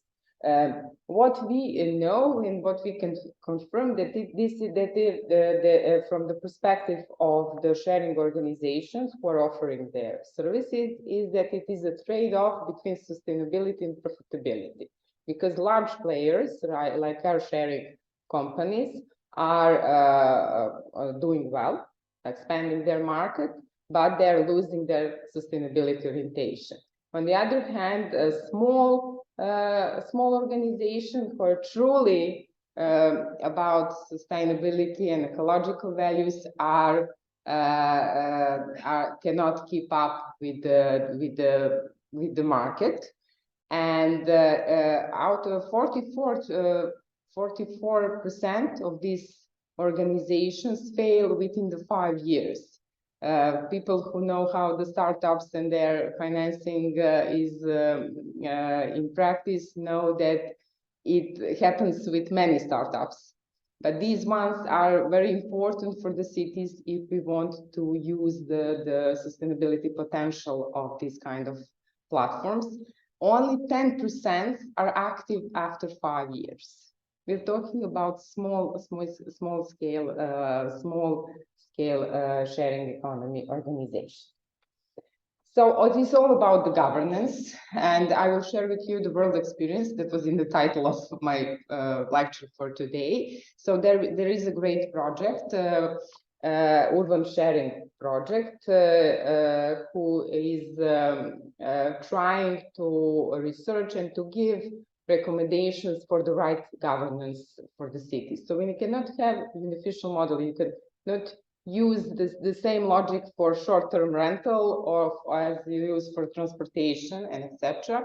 But it is very between from supporting to prohibiting. So they've studied 5 cities who are already developed in the terms of sharing economy in terms of urban sharing, just accommodation, transportation, and consumable goods. And they have extracted 4 models. City is the regulator. It is all about bans. You can rent for 30 days, short rental. Only taxi drivers can drive Uber and etc. City can act as a provider. Let's say some bike sharing schemes that are integrated in public transport. City is an enabler who is supporting through some financial mechanism the development of small sharing organizations. And city is a consumer who is actually using, who is actually throughout mostly public procurements is calling for these kind of options and solutions. So what about sharing economy in Serbia? And this is the second part of my lecture for today. As I said, sharing economy is an emerging concept, but it is in the state of emergence in Serbia. So we have the platforms here. I will show some of them, some examples, but we have also what we know from the first year of our research that we are experiencing the transfer of both good and bad practices. So it is very difficult to research this phenomena because you cannot rely on any official source. You have to find the platforms and research them directly. So the problems are the same. we don't have information. We have confrontation with traditional industry. We all know about the protests and confrontation between our national Uber and taxi drivers. So we regulatory uncertainties, sectoral policies do not recognize these kind of schemes. We cannot find it in any laws related to tourism or transportation, etc. We have labor market issues. Serbia is is in top 10 countries when it comes in the world when it comes to number of online workers, so not work freelance. We're in top 10. There is a very nice project who is dealing with this and researching, but we have, as we all know, the problem with freelancers and regulatory labor issues. Also, in all sharing platforms, the platform says these are not my employees. I'm only matching them. I'm matching supply and demand. They're all self-employed. And this is the labor market will say, oh, this is great. We can now deal with unemployment. But what about the rights of workers? What about taxes? What about protecting the users? Because when you say, okay, you are familiar, you're comfortable to share your personal pictures on Facebook, you think all those people, you know all those people, so you're comfortable enough to engage in economic transactions with them, to purchase something, to read something, of course. And well, is the regulation, where is the protection of the users here? But the majority say it is in the rating system. So we believe in the rating system now, you know, all those stars that we're trying we're following or trying to achieve. So there are some approaches and some countries who say that let market function like social media, the stars will solve everything. That's the protection. So the trust is the currency here. We are practically, instead of euros and everything, we are making euros by trading trust, as to say. So research is in progress. I mentioned the project is Panacea, setting foundation for capacity building work sharing community in Serbia. We are really open to collaborate on this topic because it cannot be nested in any scientific field in particular, but it affects everything. So what we know about Serbia, well, we know that people use information communication technology, especially young people, where over 90% of young people in Serbia have social media accounts and are very active there. Over half of our population buys online regularly. But when it comes to using collaborative platforms in transport and accommodation, only 8% in transport, only 50% in accommodation. These are data from the Eurostat. As you can see, they're varying across European countries as well. So let's move to platforms that operate in our area. So we couldn't use any of resources we're used to address, like those registers of legal entities, companies, and etc. Why? Because you have someone who is sharing transport, but he's registered as a consultancy agency. And these are all consultancy agency or ICT companies, but they are offering transport services, accommodation services, co-working spaces, and etc. So we had to do untraditionally, to employ some web scraping, web harvesting, and direct contact using the social media. So there are about 50 platforms identified in 4 sectors: transport, accommodation, crowdfunding, and maybe even 5 sectors, I'm mistaken. So consumer goods and services on demand. So I already said this, they all operate in large cities and they stay under the radar of official statistics. We had the opportunity to meet Airbnb hosts, to meet BlaBlaCar drivers, to meet people from cargo, to discuss with them, to meet people with co-working spaces are developing in Serbia now. and we can discuss why later if you're interested, and to see how it is from their perspective. So these phenomena can only be researched if we all work together, economists, ICT, engineers, and if we talk a lot with people who are really engaged on those platforms. So I already listed all these prospects. So we have we have high penetration of ICT users. We have incentives for startups, but that are not developing in this field yet. So only several. And we have a lot of scholars developing. I'm in that group, developing some theoretical models, some simulations to see in this field, in the field of shared mobility, but we still don't have a lack of practical implications, and we hope to further research and to bring some really practical implication throughout our project Panacea. So I'll finish with this. And this is David, who has now moved to Belgrade. He would probably change his name to David. I will tell you that we were looking for a universal name for, I think, for a month. Is it David? I was for Anna, but they didn't accept my my suggestions. So we are here talking not about reality, something that will maybe reality in the near future. So what is different from the first slide I showed you? So everything that David did, David does too, but all these platforms are now here in Belgrade. They work here. Some of them are very successful, but some of them are still in the phase of development, like I said, accommodation, transportation, co-working, even co-funding. We have results there, but when it comes to sharing consumable goods, I always struggle with that word. This is something that has to be announced.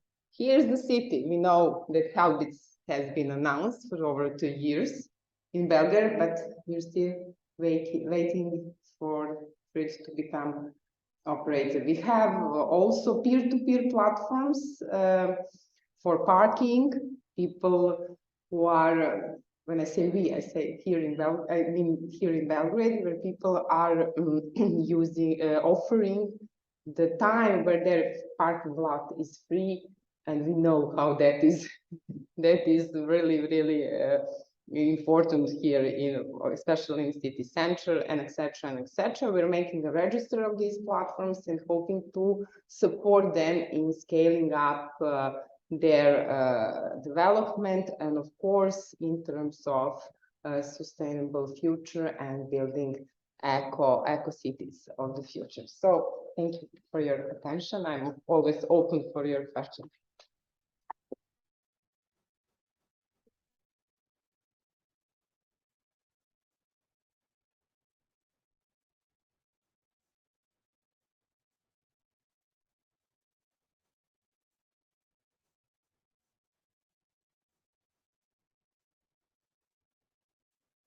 Good day, everyone. My name is Maja Đolić, and I'm coming from the Faculty of Technology and Metallurgy, just 5 minutes by walking here. We are the technical campus, but each time, I was here many times, I'm so thrilled that I have opportunity to give a talk in this Congress hall. So thank you very much, the organizer, also for inviting me, but for this pleasure as well. So I will talk today about circular economy and nature-based solutions and how we can transform, let's say, these two realities into urban environment or circular city. I will also present you one of the biggest, officially the biggest Horizon Europe till now, not in terms of money, but in terms of people, which is the most valuable capacity. So what are urban challenges of today? We all know that we are facing a number of challenges concerning the environmental pollution, resource depletion, climate change, degradation of any ecological media, etc. But also there are worrying demographic projections that up to 2050, 70% of a global population will move to the cities. Further on, if cities do not adapt to their current infrastructure and resource management, they will not be able to cope all those mentioned challenges. And this is where we come to nature-based solutions. Actually, the point is how to bring the nature into the city and to try to solve some of those challenges. So I took this trailer, Green Cities Extension for Gamers. I like how this was presenting because is it the future of our cities or not? Let's see. What we are have some banners, obstacles, enablers. These are some realities. We have a colleague here from Italy. So this is very, let's say, well known from 2017, Bosco Verticale Milano. But also there are many other examples. For instance, I choose Vienna because the grandholder of this project is from Vienna, Bosco University. So you can see some examples how nature was implemented in everyday life. Some building offices, some houses, residential places, also working places. And what is actually the concept of circularity? Because the topic is very broad. And I'm also happy to speak today after Mariana. Somehow, as Professor Manuel said, we didn't know each other before, and the presentations we just listed by title, but they are so well linked to each other, so which is very nice, and also present that multidisciplinarity. I mean, not only multi, inter, and transdisciplinarity as well.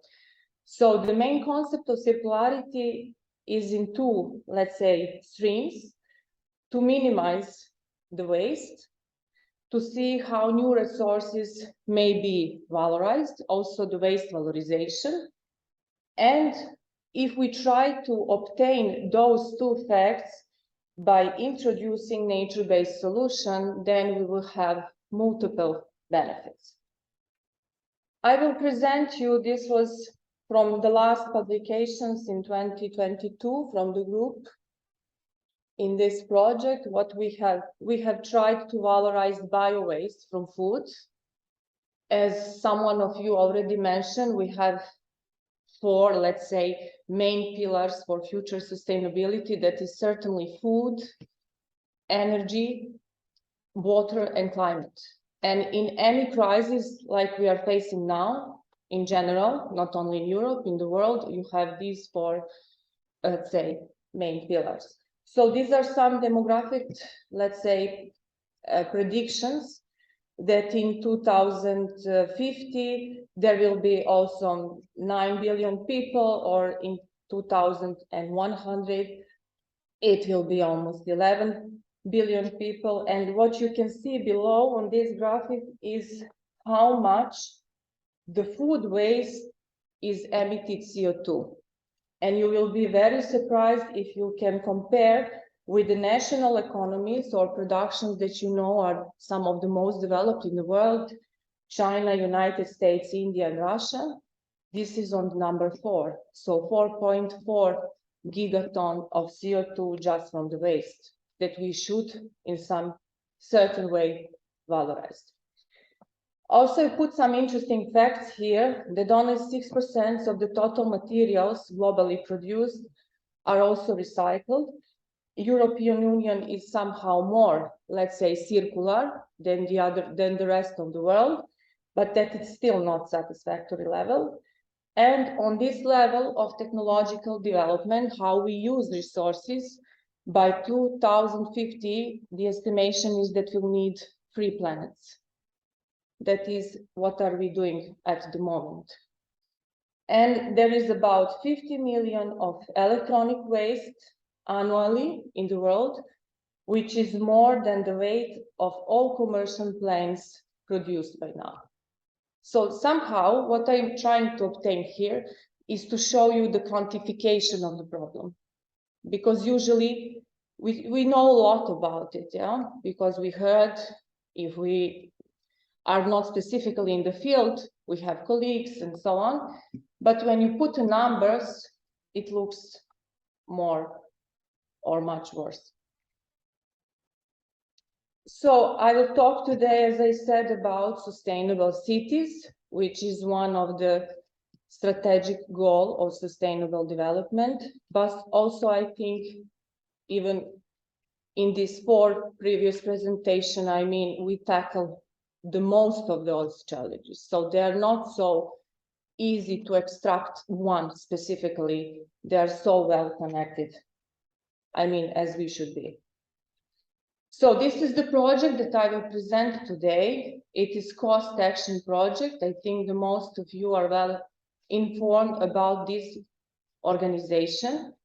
The title or the name is Implementing Nature-Based Solutions for Creating a Resource for Circular City.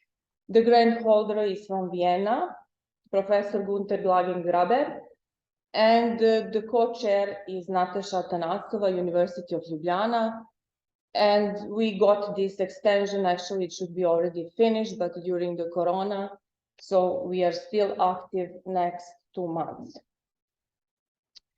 As I said, this is the largest, according to European Commission statistics, project ever implemented in Europe when the horizon was starting, but not in terms of funds, because the most of you know, this is networking project to connect to each other.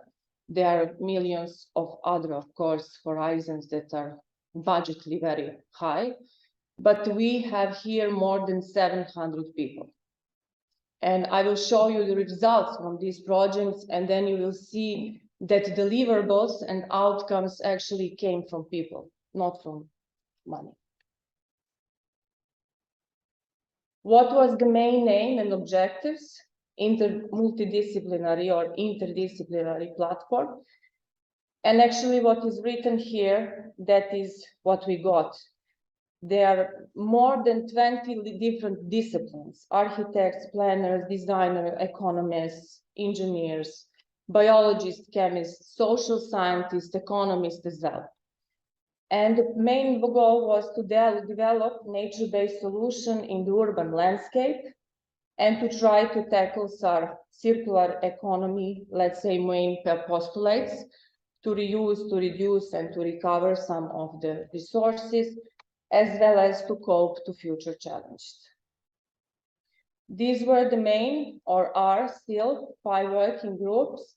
You will see the first is built environment, sustainable urban water utilization, resource recovery, urban farming, and transformation tool. Actually, the old topics are also in a specific way presented here today. And this is the definition of nature-based solutions set up by Circular City project. There are many of them, of course, but we tried here also to, let's say, give a sparkle on the using living organisms as the principal agent here, because the goal was really to try to get that aspect of nature less on technology. And why water?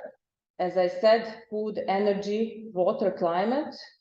We were looking in many aspects of water supply, sewage system, drainage system, pollutions, industry, and somehow all these cycles are well connected, and we got urban blue-green.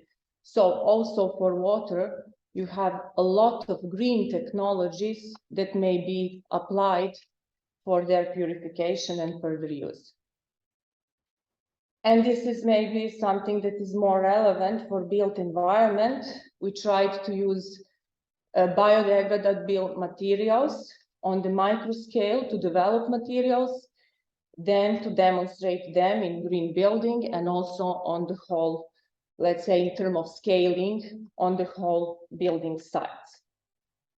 These are main deliverables. I could not list it, the most of them, but somehow I took these 4 as the main. This is report of the state of the art, many papers that will be published in 2 special issues. You will see more than 20 of them. We developed NBS online course, which is free, and it will live after the project duration.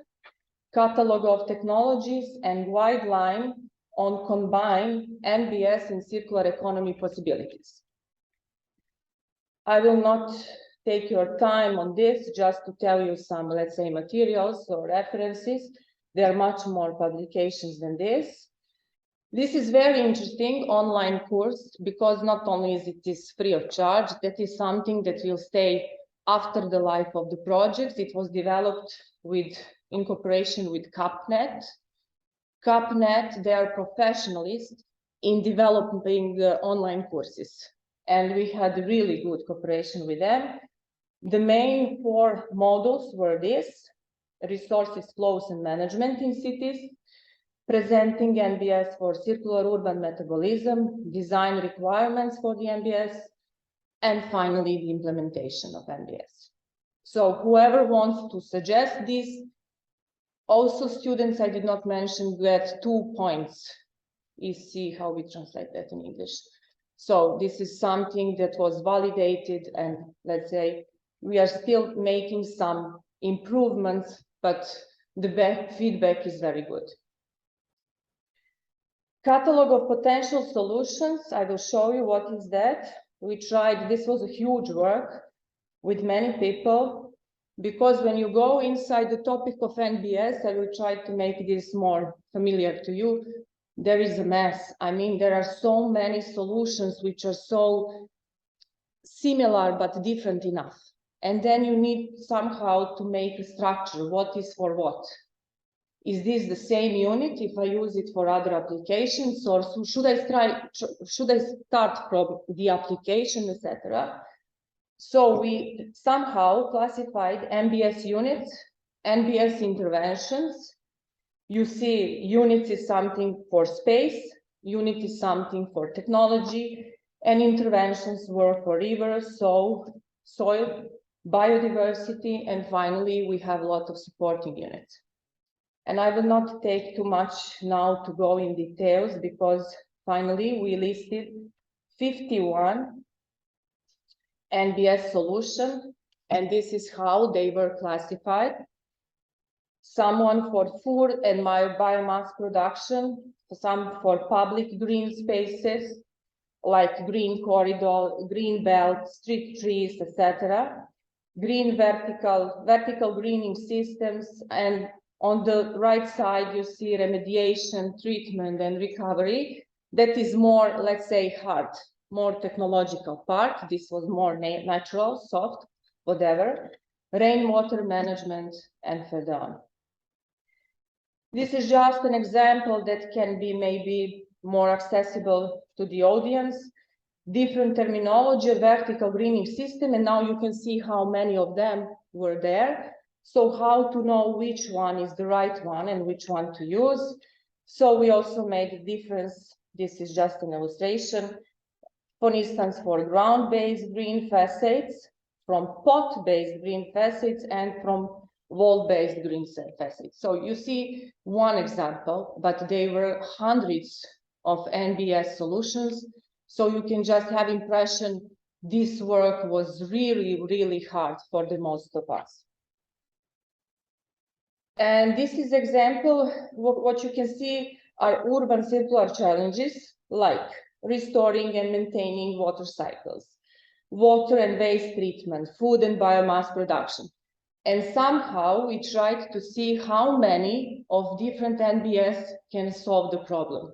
And we were all surprised, because you can see 49 different NBS solutions may be engaged in, for instance, restoring water cycle, 40 solutions for food and biomass productions. And all these responses actually gave us the true picture how nature is strong and how many problems can be solved not only using expensive and very, let's say, exhausting technology with high pollutions, but also nature may be very useful.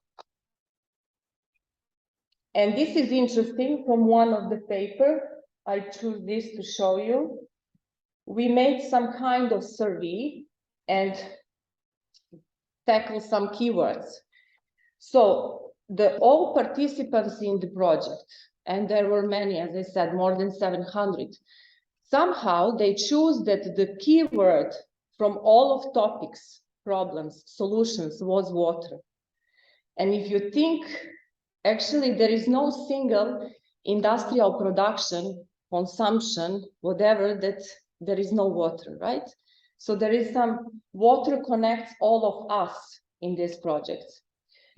Engineers choose sustainability. I think it's more modern nowadays because I am engineer, but I did not have a clue about NBS or sustainable aspects before this adventure. So somehow we all answer sustainability, like my colleagues here at the Faculty of Architecture, they use some resilience, biophilic. I was like, what are they talking? Okay, so we are learning all the time. Chemistry and biotechnologies, they choose resource management and climate change. And finally, biologists and geoscientists, they use biodiversity. This was what I tried to show you also the experience. We also applied for 2 another cost actions 2 years ago during Corona. We had, let's say, more time than usual. But why I choose to show you? Because we did not pay attention on social part. For me also personally, I was thinking, okay, this is my playground. I know to deal how to treat water and waste. I did not have a clue about economy, but about social science, that was completely something that I could not easily adopt or absorb, speaking technologically. That's why these are 3 main pillars, as Mariana said: environment, social, economy. So you can see some of the comments. These were very good projects, I mean proposals. Finally, after one was approved, so we were all the time leaking the reference or people from social science. Okay, about circular city, this is what we have. Media literacy is very important nowadays. This is soft skills, right? If you did not show that you were here today, this is, let's say, our reality.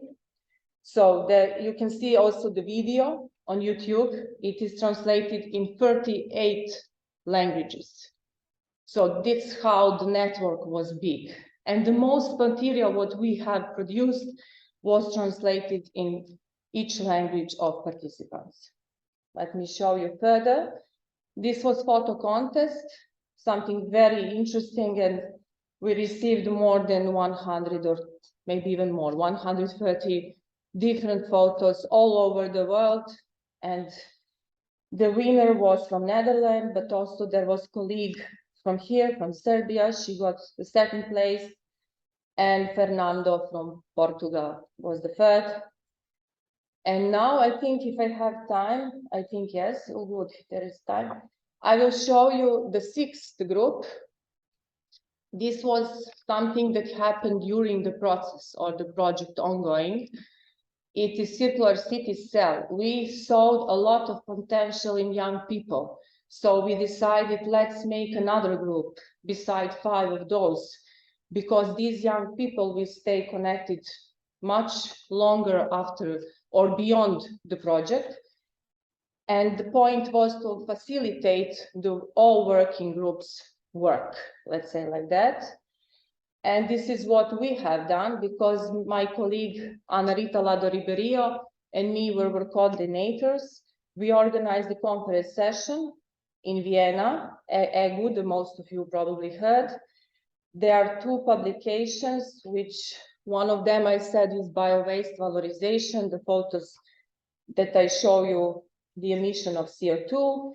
And the second one will be just published now, and I want to thank truly 2 colleagues from the Faculty of Architecture. One of them is here, Aleksandar Milovanovic, but also Verica Krstic, Jelena Ristić-Trajković, because we made a great work with this paper. There are more than 27 people from 15 countries involved. This is old. There are more now authors. And this is, I think, my biggest personal challenge in this project. I was engaged to develop a book for kids. I was thinking writing so many papers and some scientific articles. I can write a book for kids. I have 2 kids, but it's very hard. It took me almost 2 years for this. And we wrote a book. The name was like the action, Circular City. We tried to make 2 boys and 2 girls walking through the city and noticing all these problems that we are talking about: food, water, plastic. And I will not tell you the whole story because very soon it will be on the website, also in 38 languages, hopefully. I hope that colleagues will be eager to translate. So this is something truly, truly interesting. And there is also another thing. We had Circular Cell album. We asked from people engaged in the problem to send something from their everyday life, whatever it is. The first day of school, you can just photograph on the backside your kids or whatever, or on either, let's say we had one photo from Spain, estuary from coconut shell or something like that. And we collected that all, and it is very nice. This is, for instance, a photo that I personally took. Once upon a seed, I called it. This small part, the seed, is actually from the pen. We make some commercial material, and that was tin. We have also tomato, whatever. Trying to motivate people to have some herbs in their home, like you can also using the place, your terraces, for getting close to the nature. So thank you very much all. I hope it was not boring, a lot of information, but I tried to make it very feasible for you. So if you have any questions, I will be thrilled to answer. Thank you.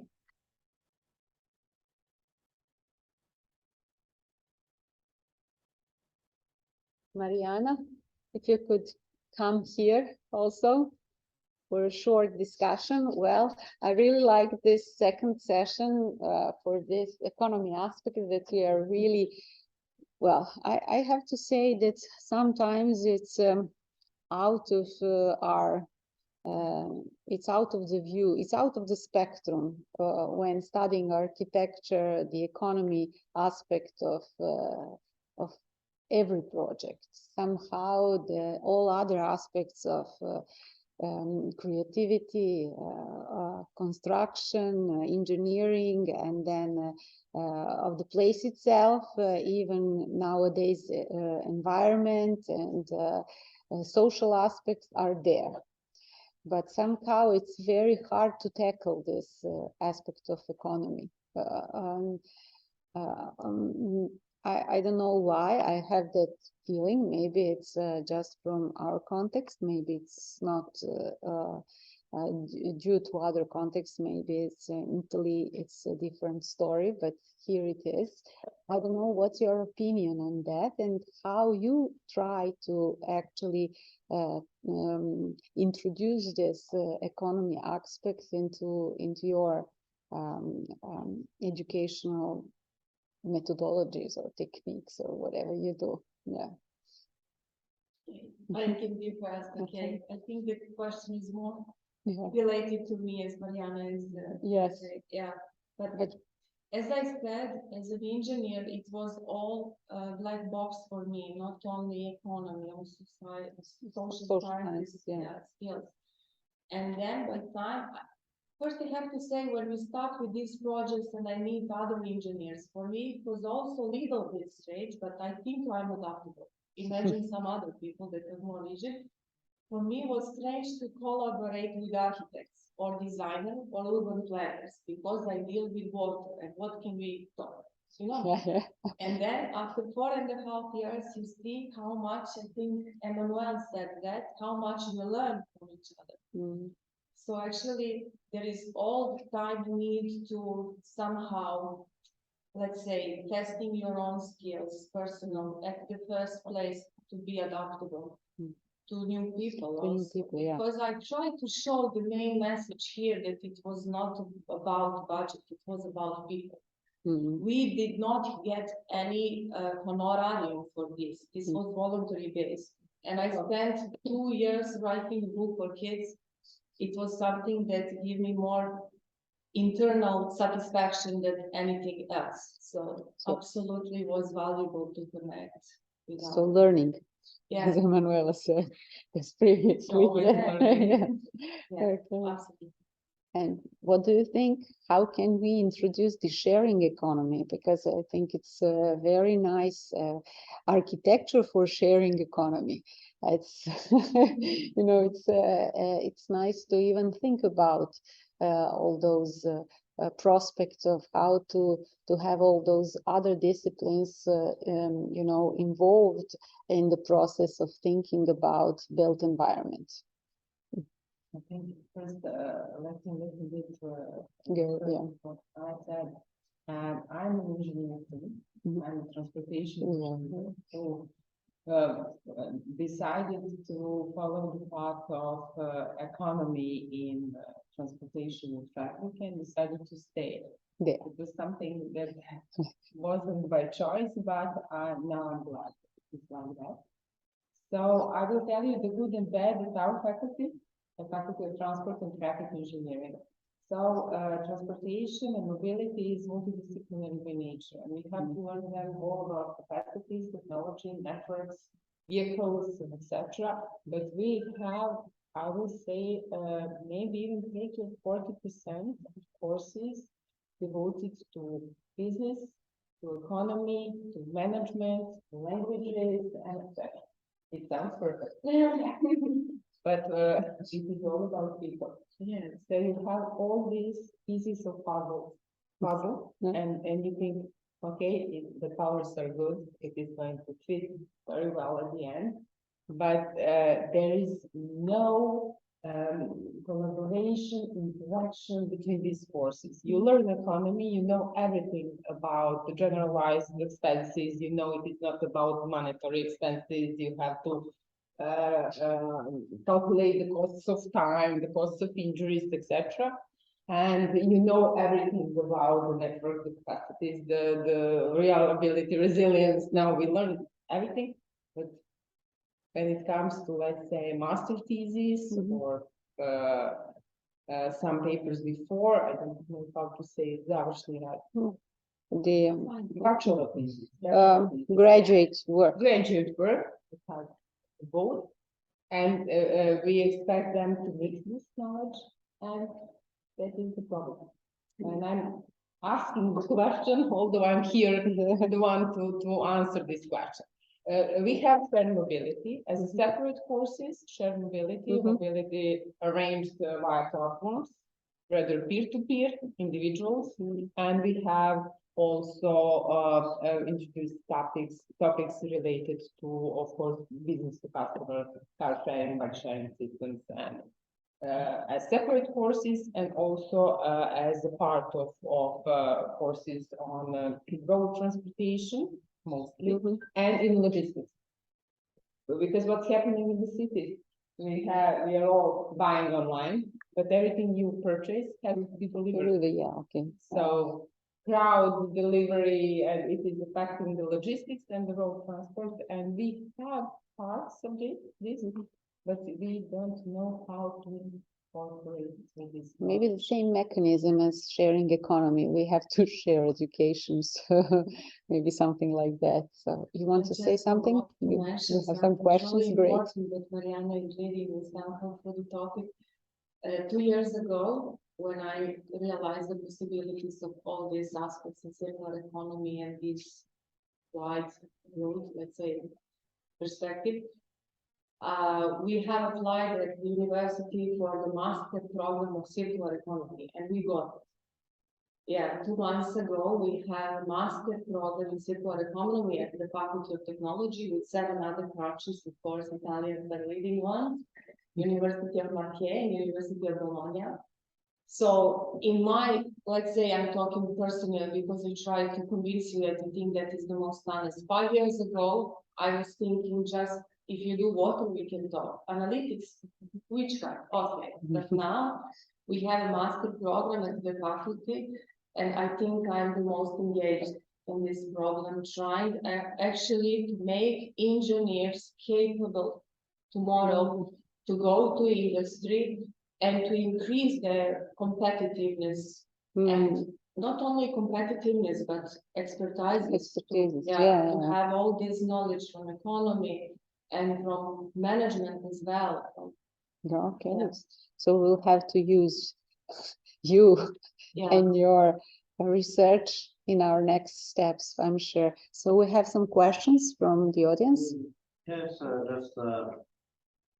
just opening. I appreciate a lot both your lectures and thank you. And I had a question for Mariana, and because I like very much maybe for me addressing these topics in this way was kind of new, and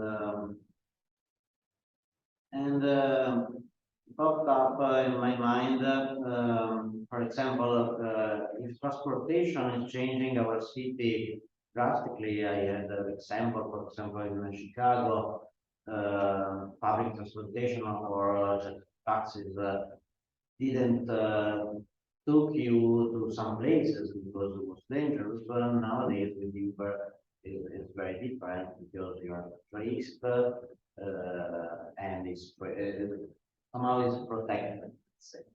And a lot of neighborhoods are improving and changing their shape. And I guess in transportation there are not. It's not easy to find side effect of this changing. Because, otherwise, on the contrary, in accommodation, somehow there are many side effects in like gentrification of centers that Airbnb then was not so this kind of sharing economy introduced itself in a process of already existing gentrification, and it might be possible to reduce this type of effect and enhance the good effect of sharing economy. Yes, there was a open question, but yes. Comment. Yeah. Well, thank you. Thank you. Are there any questions from the audience? Or comments, of course? We can discuss further in the break. Yes.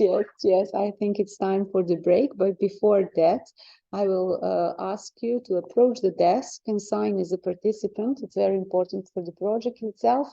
And the refreshments would be in the room 141. It's on the right-hand side when you go outside the hall. And then further away, like 10 meters maybe. Something like that. So, yes, like 2 minutes. Thank you.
Yeah, that's a good option. Thank you.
The initial idea of the people and the part of the goal, and I think that's really only not for the trend that is dark behind in advance and the sport which is there on the track.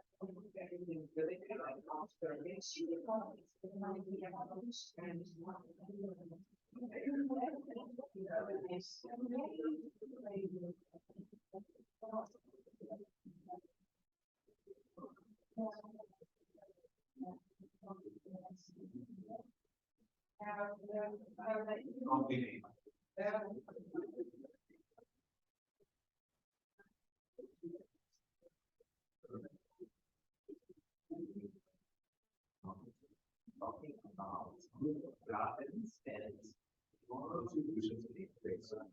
How